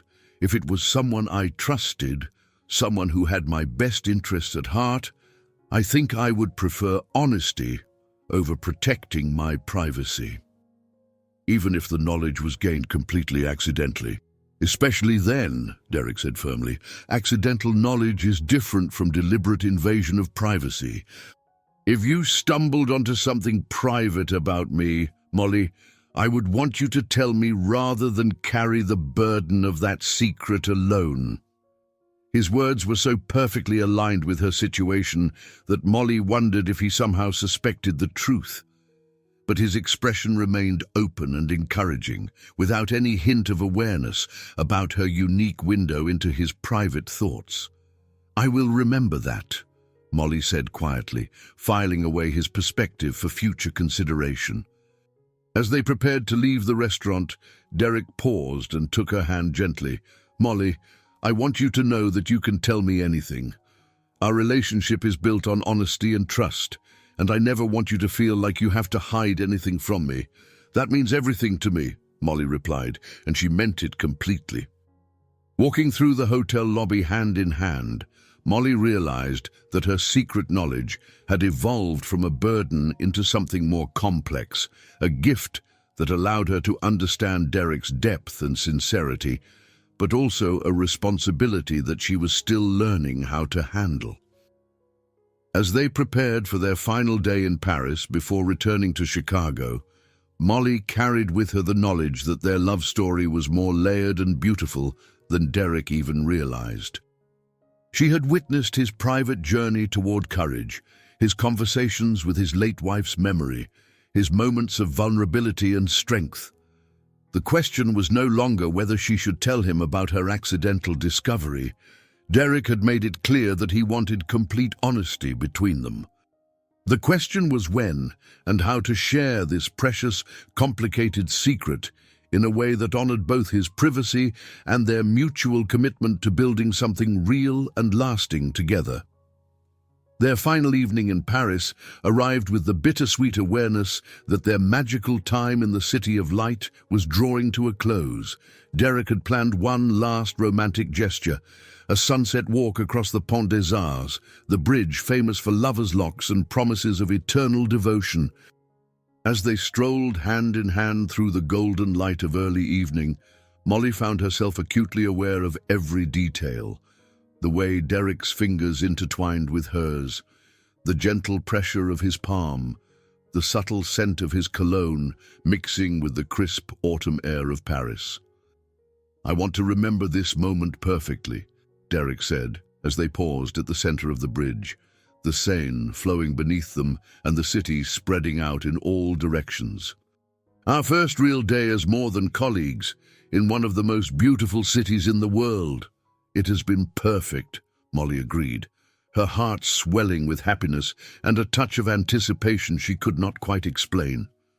Derek turned to face her fully, his hands moving to cradle her face with infinite gentleness. Molly, I know we have only just begun this journey together, but I want you to know that what I feel for you goes far beyond workplace attraction or travel romance. Derek, she began, but he continued with quiet intensity. You have brought light back into my life in ways I never expected. Not just professional fulfillment, but personal joy. The possibility of genuine partnership, of building something meaningful with someone who shares my values and challenges me to be better. Molly could see in his eyes that he was working up to something significant, and her pulse quickened with anticipation. I know it might seem too soon to say this, Derek continued, his voice soft and sure. But I think I am falling in love with you. Not just with your intelligence or your professional skills, but with you, your kindness, your integrity, your way of seeing the world with both wisdom and wonder. The confession took Molly's breath away, even though she had been witnessing Derek's growing feelings for days through her secret window into his thoughts. Hearing him speak the words aloud with such vulnerability and courage made them infinitely more powerful. Derek, she whispered, her eyes filling with tears of joy, I think I am falling in love with you too. Derek's face lit up with relief and happiness that was beautiful to behold. Really? Really, Molly confirmed, her voice warm with certainty. Everything about you, your kindness, your integrity, the way you honor both your past and embrace the possibility of the future. I have never met anyone like you. As Derek leaned down to kiss her, Molly felt the weight of her secret knowledge settling around the moment like a soft embrace. She had been privileged to witness his private journey toward this declaration, to understand the courage it had required, to see the depth of genuine love that motivated every word. The kiss was tender and sweet, filled with promise rather than passion, a perfect beginning to what they both hoped would be a beautiful love story. As they broke apart, Derek rested his forehead against hers, both of them smiling with pure happiness. I can hardly believe this is real, Derek said softly. Believe it, Molly replied, her heart overflowing with love and gratitude, and just a touch of something she could not quite name. As they continued their walk across the bridge, talking quietly about their hopes for the future and their plans for navigating their new relationship back in Chicago, Molly found herself carrying a complex mixture of emotions. Joy, certainly. Derek loved her, and she loved him, and they had found the courage to build something real together. Gratitude for the unique insight she had gained into his character through her accidental discovery. And underneath it all, a growing sense that her secret knowledge was not just a private burden, but a gift that had allowed her to appreciate the full depth and beauty of Derek's heart. Perhaps, she thought, as Paris glittered around them in the gathering dusk, some secrets were meant to be treasured rather than confessed. Her window into Derek's private thoughts had shown her a man of extraordinary depth and integrity, someone worthy of the deepest love and trust. Whether or not she ever told him about reading his lips in that conference room mirror, she would carry that knowledge like a precious gift, the understanding that Derek Carter had found the courage to love again, and that he had chosen to love her with the same thoughtfulness and devotion that characterized everything else he did. As they walked back toward their hotel, hands clasped and hearts full, Molly realized that their love story was more beautiful and complex than Derek even knew, and perhaps that was exactly as it should be. Some love stories, she reflected, are enhanced not by perfect transparency, but by the deep appreciation that comes from truly understanding the courage it takes to open your heart to another person. Her secret knowledge had given her that understanding in the most profound way possible. As they prepared to return to Chicago and begin building their relationship in the real world, Molly carried with her not just the joy of mutual love, but the precious awareness of having witnessed Derek's private journey toward courage, vulnerability, and the decision to trust his heart to her care. It was, she thought as Derek squeezed her hand gently in the Paris evening, the most beautiful secret she had ever been privileged to keep. The return to Chicago brought with it the bittersweet reality of transitioning their newfound love from the romantic backdrop of Paris to the practical demands of everyday life. As their plane descended through the grey November clouds toward O'Hare Airport, Molly found herself gripping Derek's hand with an intensity that had nothing to do with her fear of landing. The weight of her secret had grown heavier with each passing day of their relationship. What had begun as an accidental glimpse into Derek's private thoughts had evolved into something far more complex, a window into his soul that she treasured and feared in equal measure.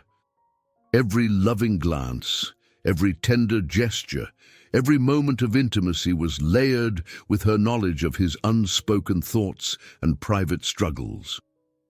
"Are you nervous about returning to work as a couple?" Derek asked softly, mistaking her tension for anxiety about their professional situation. "A little," Molly replied honestly, though her nervousness had far deeper roots than workplace dynamics. "It feels like we are about to test whether what we found in Paris can survive in the real world." Derek squeezed her hand reassuringly. "What we have is real, Molly.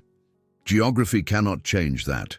If anything, I think our connection will grow stronger when it is not confined to the romantic bubble of Paris." His confidence was both comforting and heartbreaking. Derek believed their relationship was built on complete honesty and mutual understanding, unaware that Molly carried knowledge of his most private moments, his conversations with his late wife's photograph, his moments of self-doubt, his careful preparation for every romantic gesture.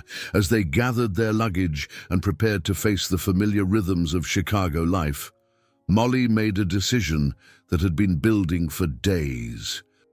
She could not continue their relationship while harboring such a significant secret. Derek deserved to know the truth about how she had gained such deep insight into his character, even if that revelation risked everything they had built together. "Derek," she said, as they waited for their taxi outside the airport, the cold Chicago wind cutting through their Paris clothes like a reminder of reality. "There is something important I need to tell you.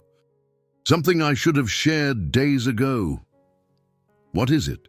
Derek asked, his attention immediately focused on her with that complete presence that had first drawn her to him.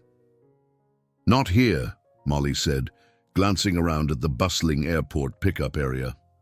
"Tonight, after we have both settled back in, could you come to my apartment for dinner? I want to cook for you, and we need to have a conversation that requires privacy." Something in her tone must have conveyed the gravity of her request, because Derek's expression grew serious. "Of course. Molly, whatever it is, we can handle it together." "I hope so," she whispered, her heart already racing with anticipation and terror at the prospect of confessing everything. That evening, as Molly prepared Derek's favorite meal, a simple pasta dish she had learned he loved during their conversations about comfort food, her hands shook with nervous energy. She had rehearsed this conversation dozens of times during their flight, but every version seemed inadequate to convey the complexity of what she needed to share. Derek arrived promptly at 7 o'clock, carrying a bottle of wine and wearing the gentle smile that never failed to make her heart skip. "Something smells incredible," he said, kissing her softly before taking in the candles she had lit and the careful attention she had given to setting the table. "This is beautiful, Molly. What is the occasion?" "Honesty," she replied simply. I realized in Paris that I've not been completely transparent with you about something important, and our relationship deserves better than that." Derek set down the wine and turned to face her fully, his expression growing concerned. "Molly, whatever it is, please know that my feelings for you are not going to change based on anything you might confess. We all have secrets, moments we are not proud of, things we wish we had handled differently. This is not about shame or regret," Molly said carefully. "It is about knowledge I gained accidentally, knowledge about you that I never should have had access to." "Knowledge about me?" Derek's brow furrowed with confusion rather than alarm. "What kind of knowledge?" Molly took a deep breath, knowing that the next few minutes would either deepen their connection or destroy it entirely. "Derek, do you remember that morning in Paris, before our first meeting with Marie Dubois? You arrived early at the conference room to prepare yourself." "Yes, I remember. You were setting up the translation equipment. What you do not remember is that you spent several minutes in front of the mirror, practicing something, speaking silently to yourself." Derek's face went still as understanding began to dawn. "Molly, I read your lips, Derek. Not intentionally, not because I was trying to invade your privacy, but because it is such an automatic skill for me that I could not help but understand what you were saying." The words tumbled out in a rush, her heart pounding with the relief of finally speaking the truth. "You were practicing asking me out." Multiple versions of the same invitation, working up the courage to tell me how you felt. The silence that followed was deafening. Derek stood frozen, his face cycling through emotions too complex to interpret. Shock, embarrassment, understanding, and something else she could not quite identify. "You knew," he said finally, his voice barely above a whisper. "All this time, through every conversation, every moment I was trying to work up the courage, you already knew how I felt." "Yes," Molly admitted, tears beginning to blur her vision. "And Derek, there is more. I have been reading your lips unconsciously throughout our entire relationship. Private moments when you thought you were alone, conversations with yourself, even—" She paused, knowing this next revelation might be the most invasive of all. "Even that morning when you were speaking to Sarah's photograph, asking for her blessing to love again." Derek sank into a chair as the full scope of her confession hit him. "You witnessed that. I did not mean to. I would never intentionally intrude on something so private and sacred.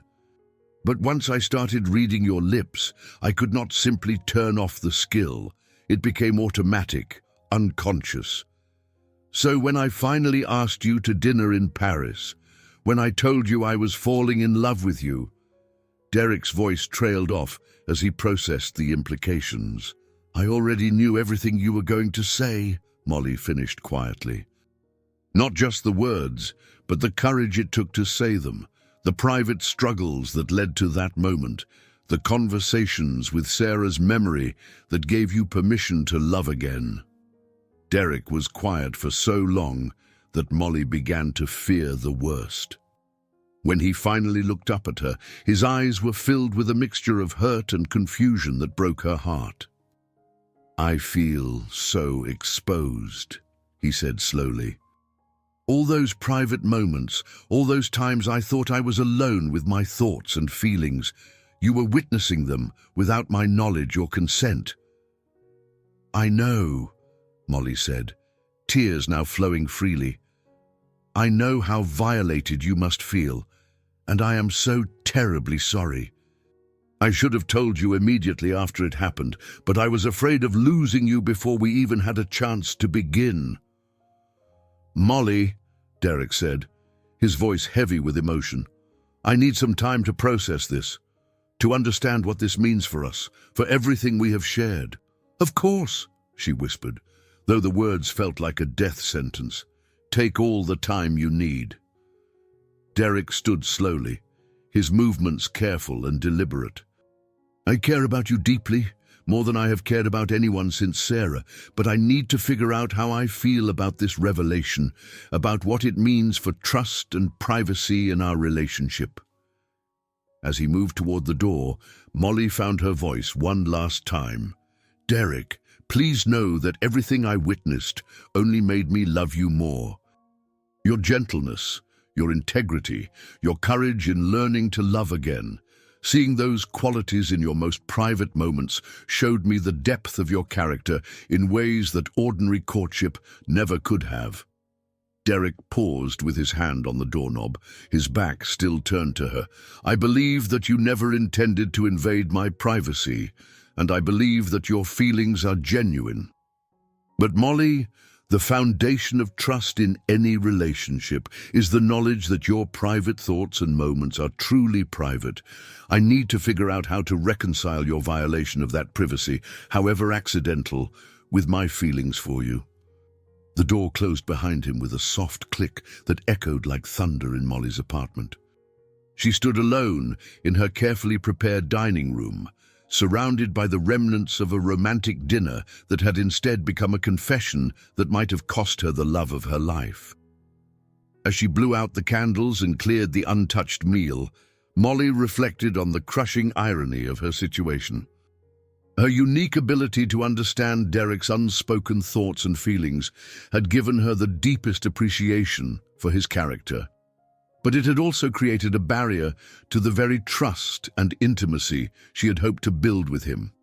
She had chosen honesty over deception, truth over comfortable lies. Whether that choice would ultimately bring them closer together or drive them permanently apart remained to be seen. But as she prepared for what might be the longest night of her life, Molly held on to the hope that Derek's capacity for forgiveness was as deep as his capacity for love. The truth was finally spoken. Now all she could do was wait to discover whether their love was strong enough to survive the complex reality of how it had truly begun. 3 days of silence from Derek felt like an eternity. Molly had returned to work at Carter International with a heavy heart, maintaining her professional composure while secretly scanning every hallway and elevator for a glimpse of the man who held her future happiness in his hands. Rebecca noticed immediately that something was wrong. "Girl, you look like someone stole your favorite puppy. What happened with Derek in Paris? I thought you two were finally going to figure things out." "We did figure things out," Molly replied carefully, organizing translation documents with unnecessary precision. "And then I figured out how to potentially ruin everything." "What do you mean?" Molly glanced around the office, ensuring they would not be overheard. "Rebecca, have you ever had a secret so big that keeping it felt like lying, but telling it might destroy something precious?" "Honey, that is practically the definition of every important relationship decision," Rebecca replied with characteristic wisdom. "What kind of secret are we talking about? The kind that reveals you know things about someone that they never intended for you to know. Private things, intimate things." Rebecca's eyes widened with understanding. "Oh, Molly, your lip-reading ability." "He was practicing asking me out, Rebecca. Before our very first important meeting in Paris, he stood in front of a mirror and rehearsed multiple versions of a romantic invitation. I read every word without meaning to, and then I spent days knowing exactly how he felt while he was still working up the courage to tell me." "And you finally told him?" 3 nights ago. He said he needed time to process what it means for trust and privacy in our relationship." Molly's voice cracked slightly. "I have not heard from him since." Rebecca was quiet for a moment, processing the complexity of the situation. "Molly, that is incredibly complicated. I can understand why Derek feels exposed and why you felt like you had to confess. But I also think there might be something beautiful in what you experienced." "Beautiful?" Molly looked up in surprise. "Rebecca, I violated his privacy in the most intimate way possible." "Did you?"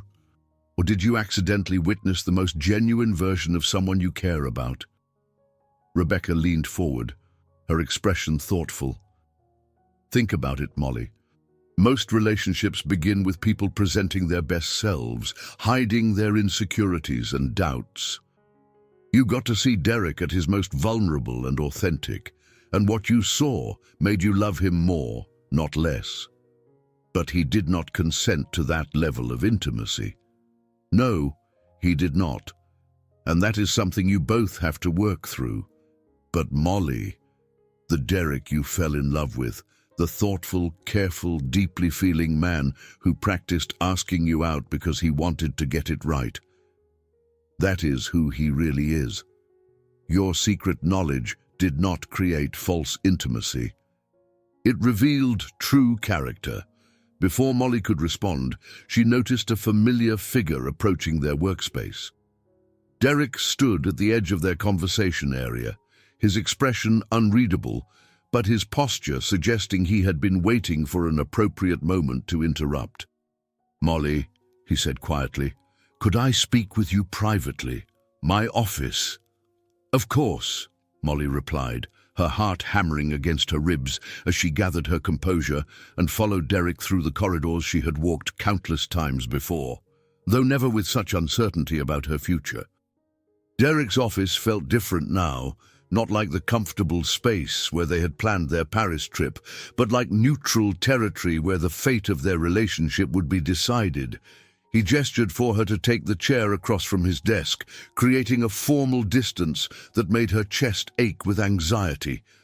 "I have spent the last 3 days thinking about what you told me," Derek began, his voice carefully controlled. "About the lip reading, about witnessing my private moments, about the knowledge you carried throughout our entire courtship." Molly nodded, not trusting her voice to remain steady. "My first reaction was anger, not at your intentions, which I believe were never malicious, but at the situation itself. The idea that my most private thoughts and struggles were visible to someone else without my knowledge felt like a profound violation. Derek, I understand completely. Please, let me finish," Derek said gently. "I need to say this completely before I lose my courage." Molly fell silent, her hands clenched in her lap as she prepared for what felt like an inevitable ending to their brief but meaningful love story. "But then I started thinking about what you actually witnessed," Derek continued, his voice growing warmer. "You saw me at my most vulnerable, my most uncertain, my most human.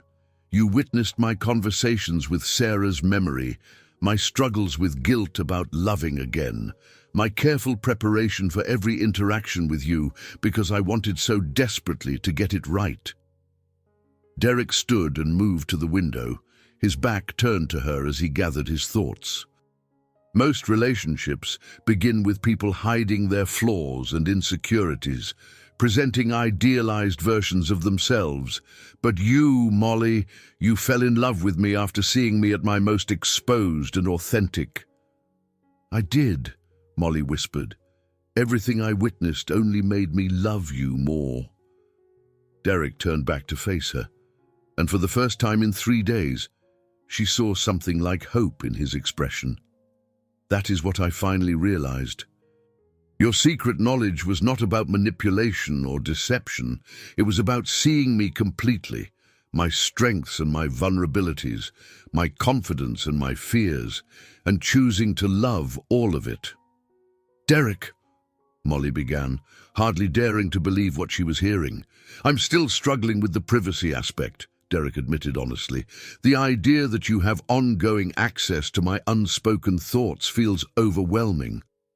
But I have also realized something important.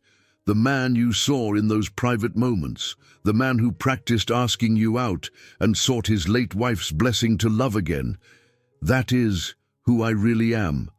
That is who I want to be with you." Derek moved closer, his eyes holding hers with growing intensity.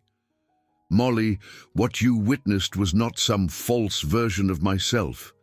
It was my truest self, the person I am when I think no one is watching. And if that person is someone you can love, then perhaps your secret knowledge is not a violation, but a gift. A gift, Molly repeated, her voice barely audible.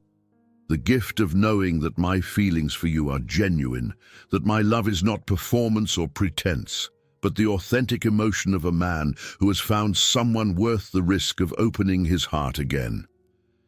Derek knelt beside her chair, taking her hands in his with infinite gentleness. I have one question, though. This ability of yours, will I ever have private thoughts again? Will every conversation with myself, every moment of vulnerability, be visible to you? Molly had been dreading this question, but she had also been preparing for it. Derek, I cannot turn off the skill completely, Pin, but I can choose not to focus on it. I can learn to give you privacy by not paying attention to your silent words, by respecting your right to unguarded moments, even when I have the ability to witness them. You would do that? Deliberately not use an ability that gives you such insight into my thoughts and feelings. For you, for us, for the trust our relationship deserves. Yes, privacy is not just about what I can see, Derek. It is about what I choose to respect. Derek's smile was radiant with relief and love. Molly Bishop, you are the most extraordinary woman I have ever known, not just because of your unique abilities, but because of your integrity in how you choose to use them. Does this mean? Molly hardly dared to finish the question. It means I love you. Completely, genuinely, with full knowledge of the complex circumstances that brought us together. Derek cupped her face in his hands, his touch warm and sure. It means that while our love story began with accidental intimacy, it can continue with chosen vulnerability and mutual trust. As Derek leaned down to kiss her, Molly felt the weight of 3 days of fear and uncertainty dissolve into pure joy. Their relationship had survived its first major test, emerging stronger and more honest than before. I love you too, she whispered against his lips. All of you. The parts you choose to show me and the parts I accidentally witnessed. Every moment of vulnerability, every struggle with courage, every beautiful thought you never meant for anyone to hear. Then we are going to be just fine, Derek murmured, holding her close. Better than fine. We are going to be extraordinary. The weeks following their reconciliation brought a new depth to Derek and Molly's relationship that neither had expected. The forced honesty about her lip-reading ability had created a foundation of transparency that made every other aspect of their connection feel more authentic and secure. Derek had kept his promise to respect her choice to give him privacy, making conscious efforts to have his private conversations in rooms where she was not present. But more surprisingly, he had also begun to occasionally include her in his internal dialogues, speaking his thoughts aloud when he wanted to share them rather than keeping them hidden. I have been thinking about something, Derek said one evening as they prepared dinner together in Molly's apartment. A domestic ritual that had become one of their favorite shared activities. What is that? Molly asked, stirring the sauce while Derek chopped vegetables with the careful precision he brought to everything. About the uniqueness of what we have. Most couples spend years learning to read each other's unspoken thoughts and feelings. You and I began our relationship with that level of understanding already in place. Molly paused in her stirring, considering his words. Do you think that is an advantage or a complication? Both, Derek replied honestly. It is an advantage, because I know your love for me is based on seeing my authentic self, not some idealized version I might have tried to present. But it is also a complication because it means we have to be more intentional about building trust and maintaining appropriate boundaries. Are you comfortable with those boundaries? Molly asked, the question she had been carrying for weeks finally finding voice. Sometimes I worry that you are just tolerating my ability rather than truly accepting it as part of who I am. Derek set down his knife and turned to face her fully, his expression serious and loving. Molly, your ability to read lips is not just something I tolerate. It is part of what makes you extraordinary at your work, and I am beginning to realize part of what makes you extraordinary as a partner. How so? You understand communication at a level most people never reach. You see not just what people say, but what they mean, what they feel, what they are afraid to express. That insight makes you an exceptional translator, but it also makes you someone who truly sees people for who they are. Derek moved closer, his hands settling gently on her waist. What happened between us was not typical, but then again, neither are we. You have a rare gift, and I have learned that loving someone means embracing all of who they are, including the parts that challenge conventional expectations. Even when that gift sometimes reveals more than you might prefer to share. Especially then, Derek said firmly. Molly, the depth of understanding between us is not something to apologize for. It is something to treasure. Most couples spend decades trying to achieve the level of genuine intimacy we began with. As they continued preparing their meal, Molly found herself marveling at Derek's capacity for growth and acceptance. The man who had initially felt exposed and violated by her accidental knowledge had evolved into someone who saw their unusual beginning as a foundation for extraordinary connection. I have something to confess, Derek said as they sat down to eat, his tone light but his eyes twinkling with mischief. Oh? Molly raised an eyebrow, intrigued. Sometimes, when I'm thinking something I want you to know but feel too shy to say aloud, I deliberately speak silently when you are looking at me, hoping you will read my lips. Molly nearly choked on her wine.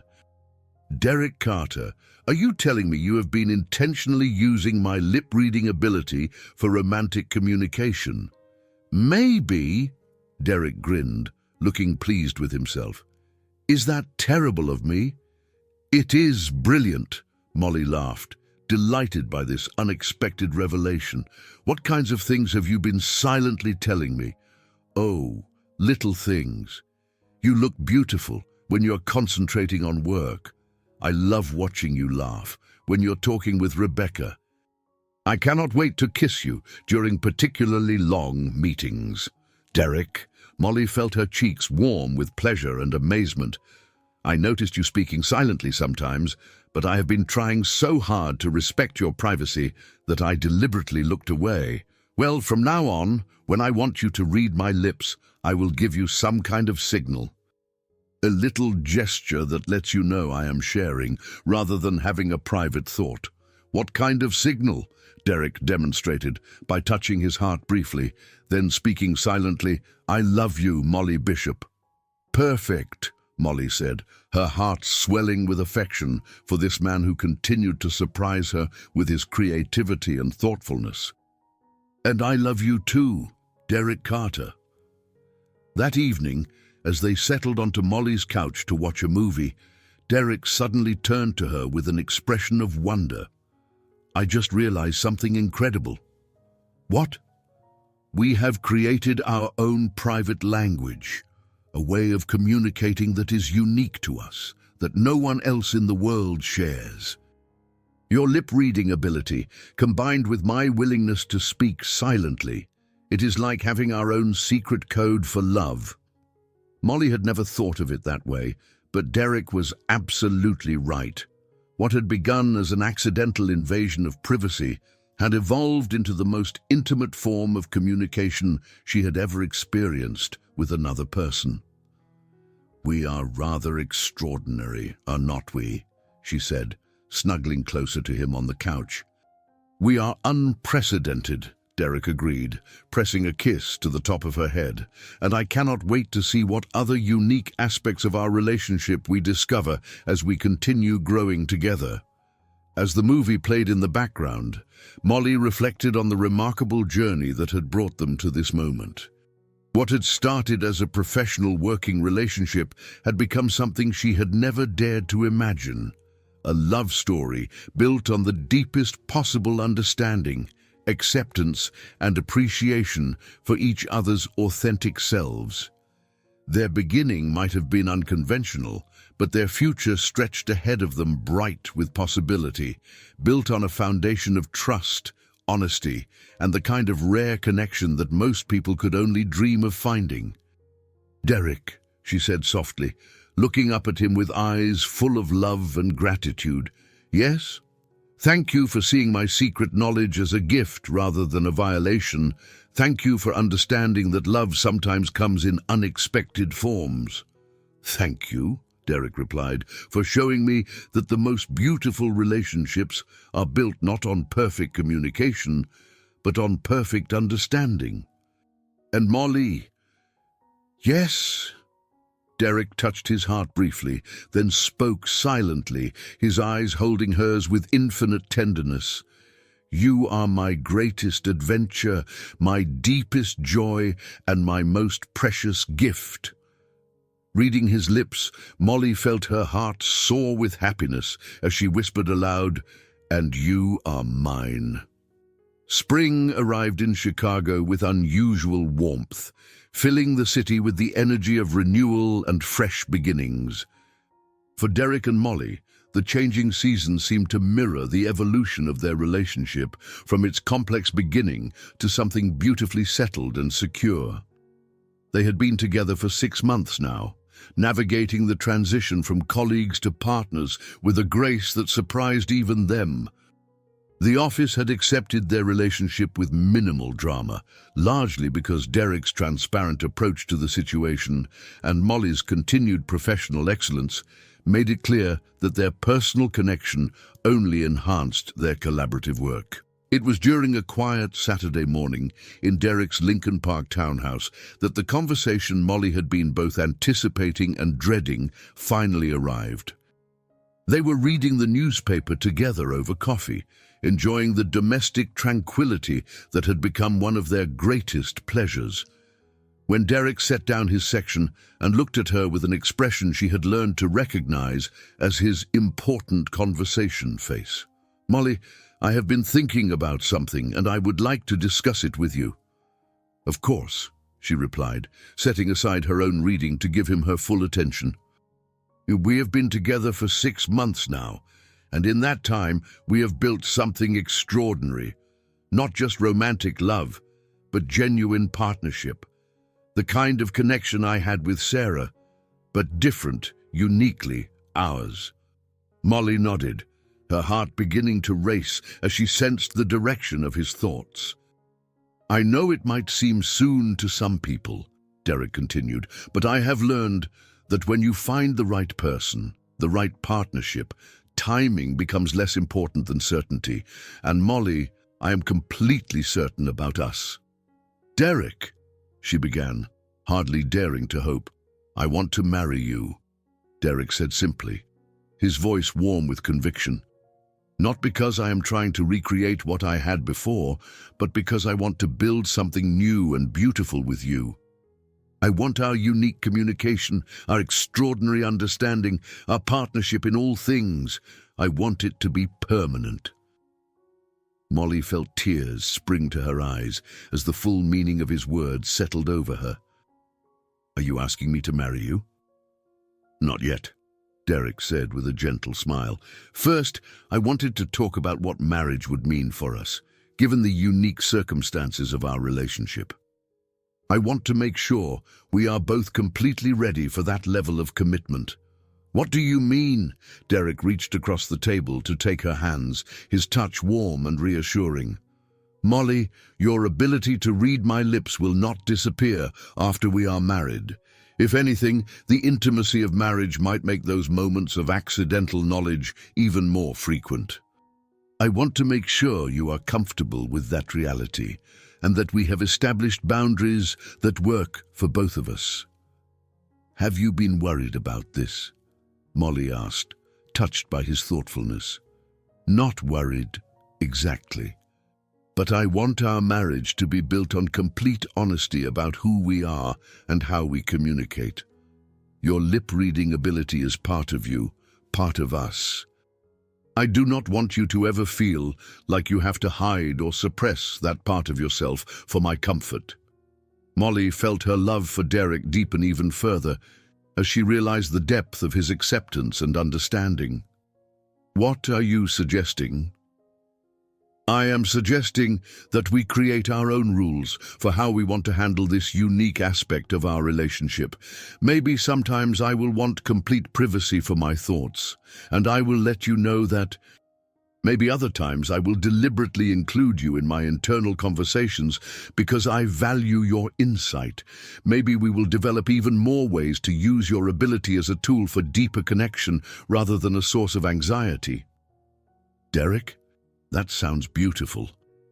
But are you truly comfortable with the idea of marrying someone who will always have this level of access to your unspoken thoughts? Derek was quiet for a moment, considering his answer carefully. Molly, I have realized something important over these past months. The deepest intimacy in marriage is not about having no secrets. It is about choosing to be vulnerable with someone you trust completely. Your ability to read my lips does not violate my privacy when I know about it, and we both choose how to handle it together. You make it sound like a gift rather than a complication. It is a gift, Derek said firmly. The gift of being truly known by someone who loves all of you. Most married couples spend decades trying to achieve the level of understanding we began with. We get to spend our decades building on that foundation rather than searching for it. Molly felt overwhelmed by the beauty of his perspective. So you really want to marry me, despite all the complexity and unusualness of our situation? Molly Bishop, Derek said, his voice rich with emotion. I want to marry you because of all the complexity and unusualness of our situation. You are not just someone I love. You are someone who sees me completely and loves me anyway. You are my partner in the deepest sense of the word. Then yes, Molly said, tears of joy flowing freely now. Yes, I want to marry you. I want to build a life with you based on complete understanding and chosen vulnerability and the kind of love that grows stronger with honesty. Derek's smile was radiant as he stood and moved around the table to pull her into his arms. In that case, I have something for you. To Molly's amazement, Derek reached into his jacket pocket and withdrew a small velvet box. I have been carrying this for 2 weeks, waiting for the right moment to have this conversation. Derek, she whispered, her heart pounding as he opened the box to reveal a stunning but understated diamond ring. Margaret Elizabeth Bishop, Derek said, dropping to one knee right there in his kitchen. Will you marry me? Will you be my partner in all things? My companion in this unique and beautiful love story we are writing together? Yes, Molly breathed, her voice breaking with emotion. Yes, absolutely, completely yes. As Derek slipped the ring onto her finger, Molly marveled at the perfection of the moment. Not perfect in the traditional sense. They were in their pajamas in his kitchen on a Saturday morning, but perfect for them, honest, real, built on complete understanding and acceptance of who they truly were together. I love you, Molly, Derek said as he stood and pulled her into his arms. I love your intelligence, your integrity, your extraordinary ability to see and understand people. I love the way you have transformed my life from surviving to thriving. I love you too, Derek, Molly replied, her heart overflowing with joy. I love your gentleness, your wisdom, your courage in learning to love again. I love the way you see my unusual abilities as gifts rather than complications. As they held each other in the golden morning light streaming through Derek's kitchen windows, Molly reflected on the incredible journey that had brought them to this moment. From professional colleagues to accidental intimacy to chosen vulnerability to engaged partners, their story was unlike any other she had ever heard. And that, she realized, was exactly what made it so beautiful. Their love story was not typical or conventional, but it was completely authentic to who they were as individuals and as a couple. "Derek," she said softly, looking up at him with eyes shining with love and anticipation for their future together. "Yes, my love, I cannot wait to see what other extraordinary chapters we write together." "Neither can I," Derek replied, sealing their engagement with a kiss that tasted of promise, joy, and the kind of love that truly understands the beautiful complexity of the human heart. The engagement party 2 months later was a celebration that perfectly reflected Derek and Molly's unique love story. Held in the elegant ballroom of a downtown Chicago hotel, not coincidentally, the same type of space where Molly had first read Derek's lips, the evening brought together their families, friends, and colleagues to honor a relationship that had captured everyone's imagination. Rebecca had insisted on giving a toast, and as she stood before the gathered crowd with a glass of champagne and a mischievous smile, Molly felt both excitement and nervous anticipation about what her friend might reveal. "Ladies and gentlemen," Rebecca began, "I have had the privilege of watching Derek and Molly's love story unfold from the very beginning. And let me tell you, it has been better than any romance novel I have ever read." The crowd chuckled, and Derek squeezed Molly's hand reassuringly. What makes their relationship so special is not just that they found love, it is how they found it. Through patience, through genuine appreciation for each other's character, and through the kind of deep understanding that most couples spend lifetimes trying to achieve. Rebecca's eyes found Molly's across the room, twinkling with affection and shared secrets. Molly has this extraordinary ability to truly see people, to understand not just what they say, but what they mean. And Derek has this remarkable capacity to appreciate being truly seen, even when it reveals his vulnerabilities. Their love story teaches us that the most beautiful relationships are not built on perfect communication, but on perfect understanding. Not on having no secrets, but on choosing to be vulnerable with someone who treasures that vulnerability as a gift. The crowd raised their glasses as Rebecca concluded, "To Derek and Molly, may your marriage be filled with the same deep understanding, joyful acceptance, and extraordinary love that brought you together." As the evening continued, Molly found herself surrounded by well-wishers who were clearly enchanted by the story of her relationship with Derek. Marie Dubois had flown in from Paris for the celebration, and she pulled Molly aside during a quiet moment. "Chérie," Marie said in her beautifully accented English, "I must tell you something. From the moment I met you and Derek in Paris, I could see that your connection was extraordinary. There was something in the way you understood each other without words, the way he looked at you when he thought no one was watching." "You noticed that?" Molly asked, surprised. "Of course, when you have been married for 50 years as I was, you learn to recognize genuine love when you see it. You two communicated like people who had known each other for decades, not months." Marie's observation struck Molly as profoundly accurate.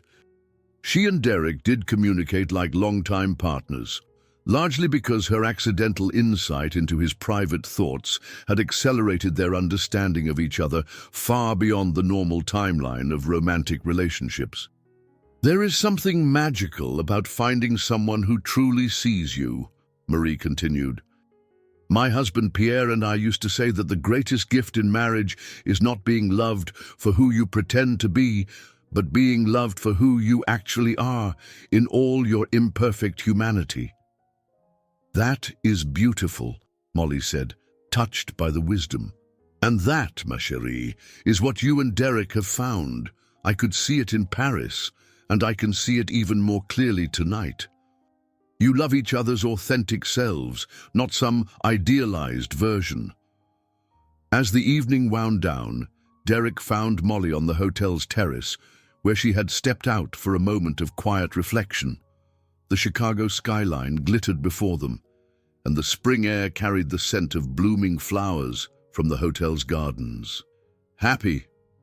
Derek asked, slipping his arms around her from behind. "Incredibly happy," Molly replied, leaning back against his chest. "This has been perfect, Derek. Absolutely perfect."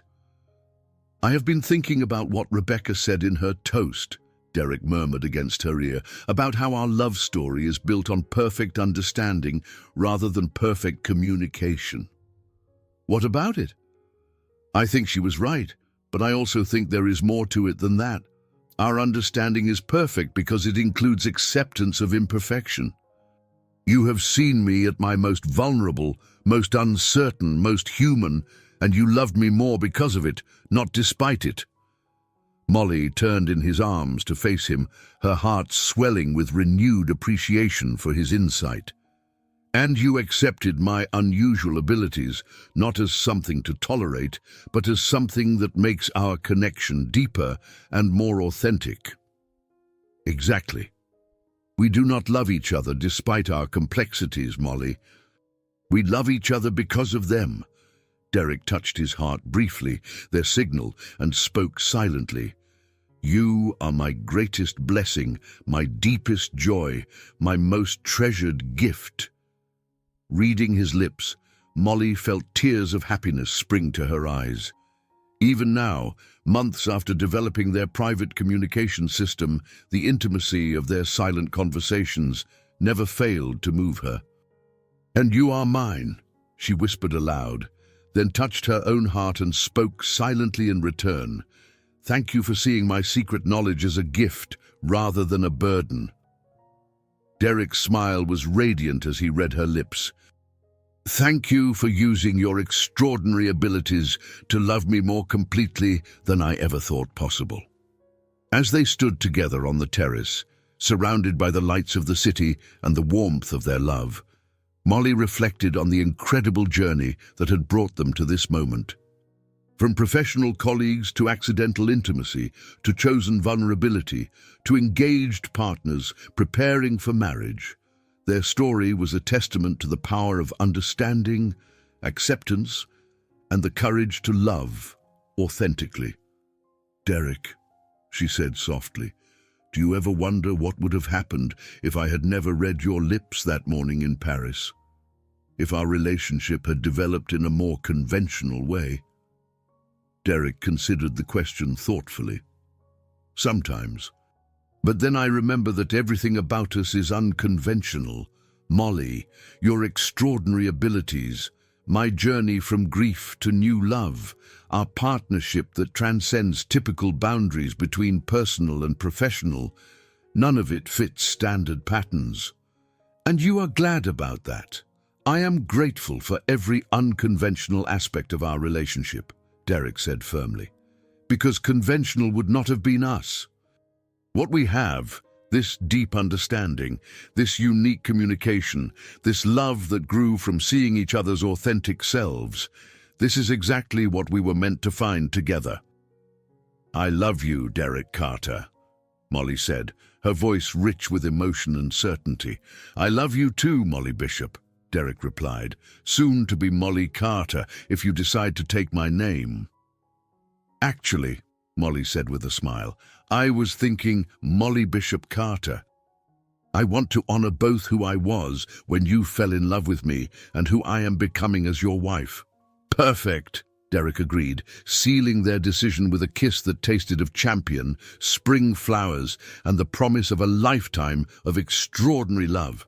As they prepared to rejoin their celebration, Molly carried with her a heart full of gratitude for the unique and beautiful love story they had created together. Tomorrow would bring the practical details of wedding planning and merging their lives even more completely. But tonight, she was simply a woman deeply in love with a man who saw her most unusual qualities as gifts, who transformed her accidental knowledge into chosen intimacy, and who proved every day that the most beautiful relationships are built not on perfection, but on the courage to be completely, authentically, vulnerably human with another person.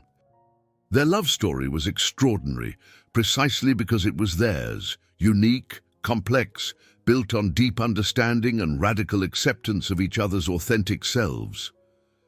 And as they walked back into the ballroom hand in hand, Molly knew that the best chapters of their story were still to come. 1 year later, on a perfect autumn evening in Paris, Derek and Molly stood together on the Pont des Arts bridge, where their love story had reached its first beautiful crescendo. They had returned to the City of Light for their first wedding anniversary, choosing to revisit the place where their relationship had transformed from professional partnership to profound personal connection. The bridge looked different now. The city had removed the famous love locks and replaced them with glass panels, but the essence of romance and possibility remained unchanged. As the sun set over the Seine, painting the sky in shades of gold and rose, Molly reflected on the incredible year of marriage they had shared. "Do you remember standing here last year?" Derek asked softly, his arm around her waist as they watched the lights of Paris begin to twinkle in the gathering dusk, "when I was trying to work up the courage to tell you I was falling in love with you." "I remember," Molly replied with a smile. "I also remember knowing exactly what you were going to say before you said it, and being so grateful that you had found the courage to express your feelings. And now here we are, married for exactly 1 year, back in the city where everything began." "Everything began in a conference room mirror," Molly corrected with gentle teasing. "This is where everything was finally spoken aloud." Derek laughed, the sound warm and familiar. "True. Our story has always been about the power of unspoken communication becoming spoken truth. Over the past year of marriage, Derek and Molly had continued to refine their unique form of communication. The system of signals that allowed Derek to share private thoughts while still maintaining boundaries around truly private moments had evolved into something beautiful and intimate. They had developed their own language of love that no other couple in the world shared. "Derek," Molly said, turning to face him fully, "I want to tell you something I have never said before." "What is that?" "I used to think that my lip-reading ability was just a professional skill, something useful for my work, but not particularly meaningful in my personal life. But loving you has taught me that it was always meant to be more than that." "How so?" "It was preparation for understanding you, for seeing beyond your words to your heart, for appreciating the depth of character that you reveal in your most unguarded moments. My ability to read lips did not create our love story, Derek. It just allowed me to recognize how extraordinary you are from the very beginning." Derek's eyes grew soft with emotion as he processed her words. "Molly, what you're saying is that your unique gift was not an accidental complication in our relationship. It was destiny, preparing you to truly see the person you were meant to love." "Exactly, and your willingness to be vulnerable, to practice your feelings in front of mirrors, to have conversations with Sarah's memory about permission to love again. All of that was not weakness or uncertainty. It was the courage and integrity that made you worthy of deep love." Derek pulled her closer, his voice thick with emotion. "I never thought of it that way, but you are absolutely right. Everything that brought us together, your extraordinary abilities, my journey through grief, our professional partnership, even that morning in the Paris conference room, it was all preparation for this." "For what?" "For a love story that proves the most beautiful relationships are not built on perfect people finding each other, but on imperfect people seeing each other clearly and choosing to love what they see." As the evening deepened around them, Derek touched his heart briefly and spoke silently. "Molly Bishop Carter, you are my miracle, my partner, my greatest adventure, and my deepest joy." Reading his lips, Molly felt her heart overflow with the same wonder and gratitude she had experienced throughout their entire relationship.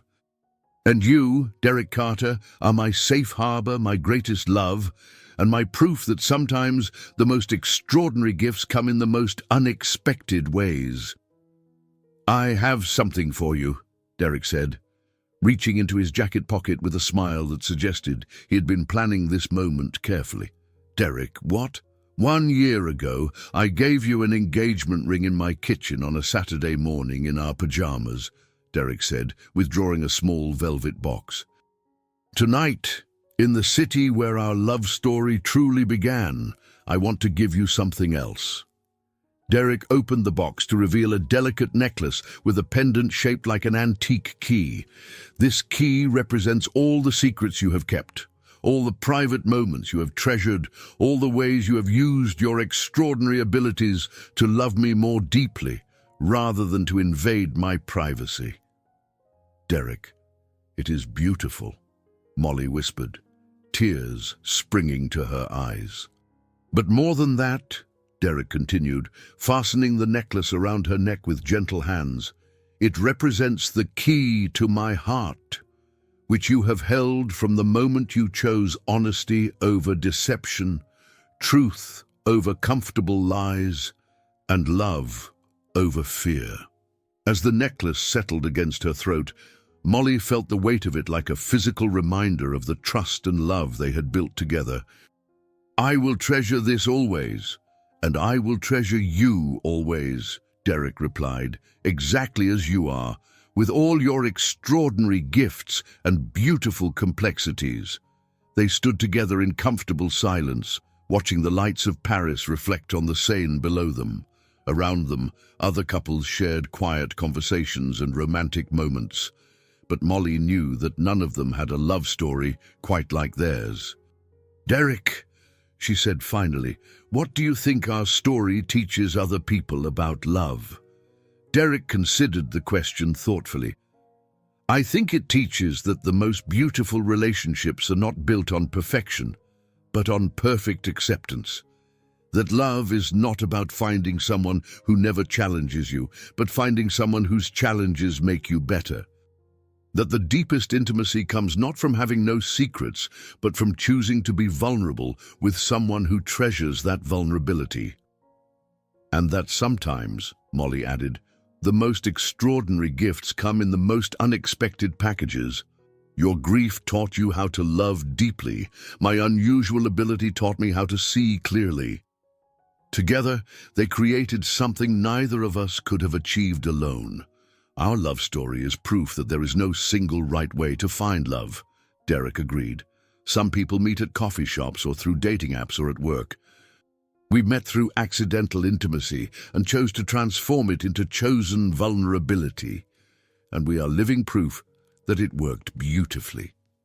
As they prepared to leave the bridge and continue their anniversary celebration with dinner at the same restaurant where Derek had first told her he was falling in love with her, Molly reflected on the incredible journey that had brought them to this moment. Their love story had begun with professional respect, deepened through accidental knowledge, survived the test of complete honesty, and blossomed into the kind of partnership that most people could only dream of finding. They had created their own language of love, their own rules for intimacy, their own definition of what it meant to truly know and be known by another person. "Derek," she said as they walked hand in hand through the streets of Paris, "I have one more thing to tell you." "What is that, my love?" Molly touched her heart and spoke silently. "Thank you for teaching me that the most beautiful love stories are not the ones that follow all the rules, but the ones that create their own rules based on who the people really are." Derek's smile was radiant as he read her lips and understood the depth of gratitude and love behind her words. "Thank you," he replied aloud, "for teaching me that being truly seen and truly loved are not separate experiences, but two parts of the same extraordinary gift. Utai, as they disappeared into the romantic evening of Paris, their laughter and quiet conversation carried on the autumn air, Molly and Derek walked toward their future together, a future built on the foundation of understanding that love is not about perfection, but about perfect acceptance of each other's beautiful, complex, authentic selves. Their story would continue for decades to come, filled with new adventures, deeper understanding, and the ongoing joy of two people who had found in each other not just romantic love, but true partnership in every sense of the word. And at the heart of it all would remain the truth that had brought them together from the very beginning. Sometimes the most profound conversations happen in complete silence, and the deepest love grows from the courage to be completely, vulnerably, authentically human with another person. In a world full of ordinary love stories, Derek and Molly had created something extraordinary. A love that proved that when two people choose to see each other clearly and love what they see, anything is possible.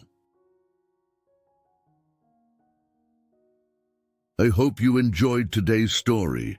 Subscribe to the channel so you don't miss more stories like this. Leave a like and comment below what you thought of the story. See you in the next video.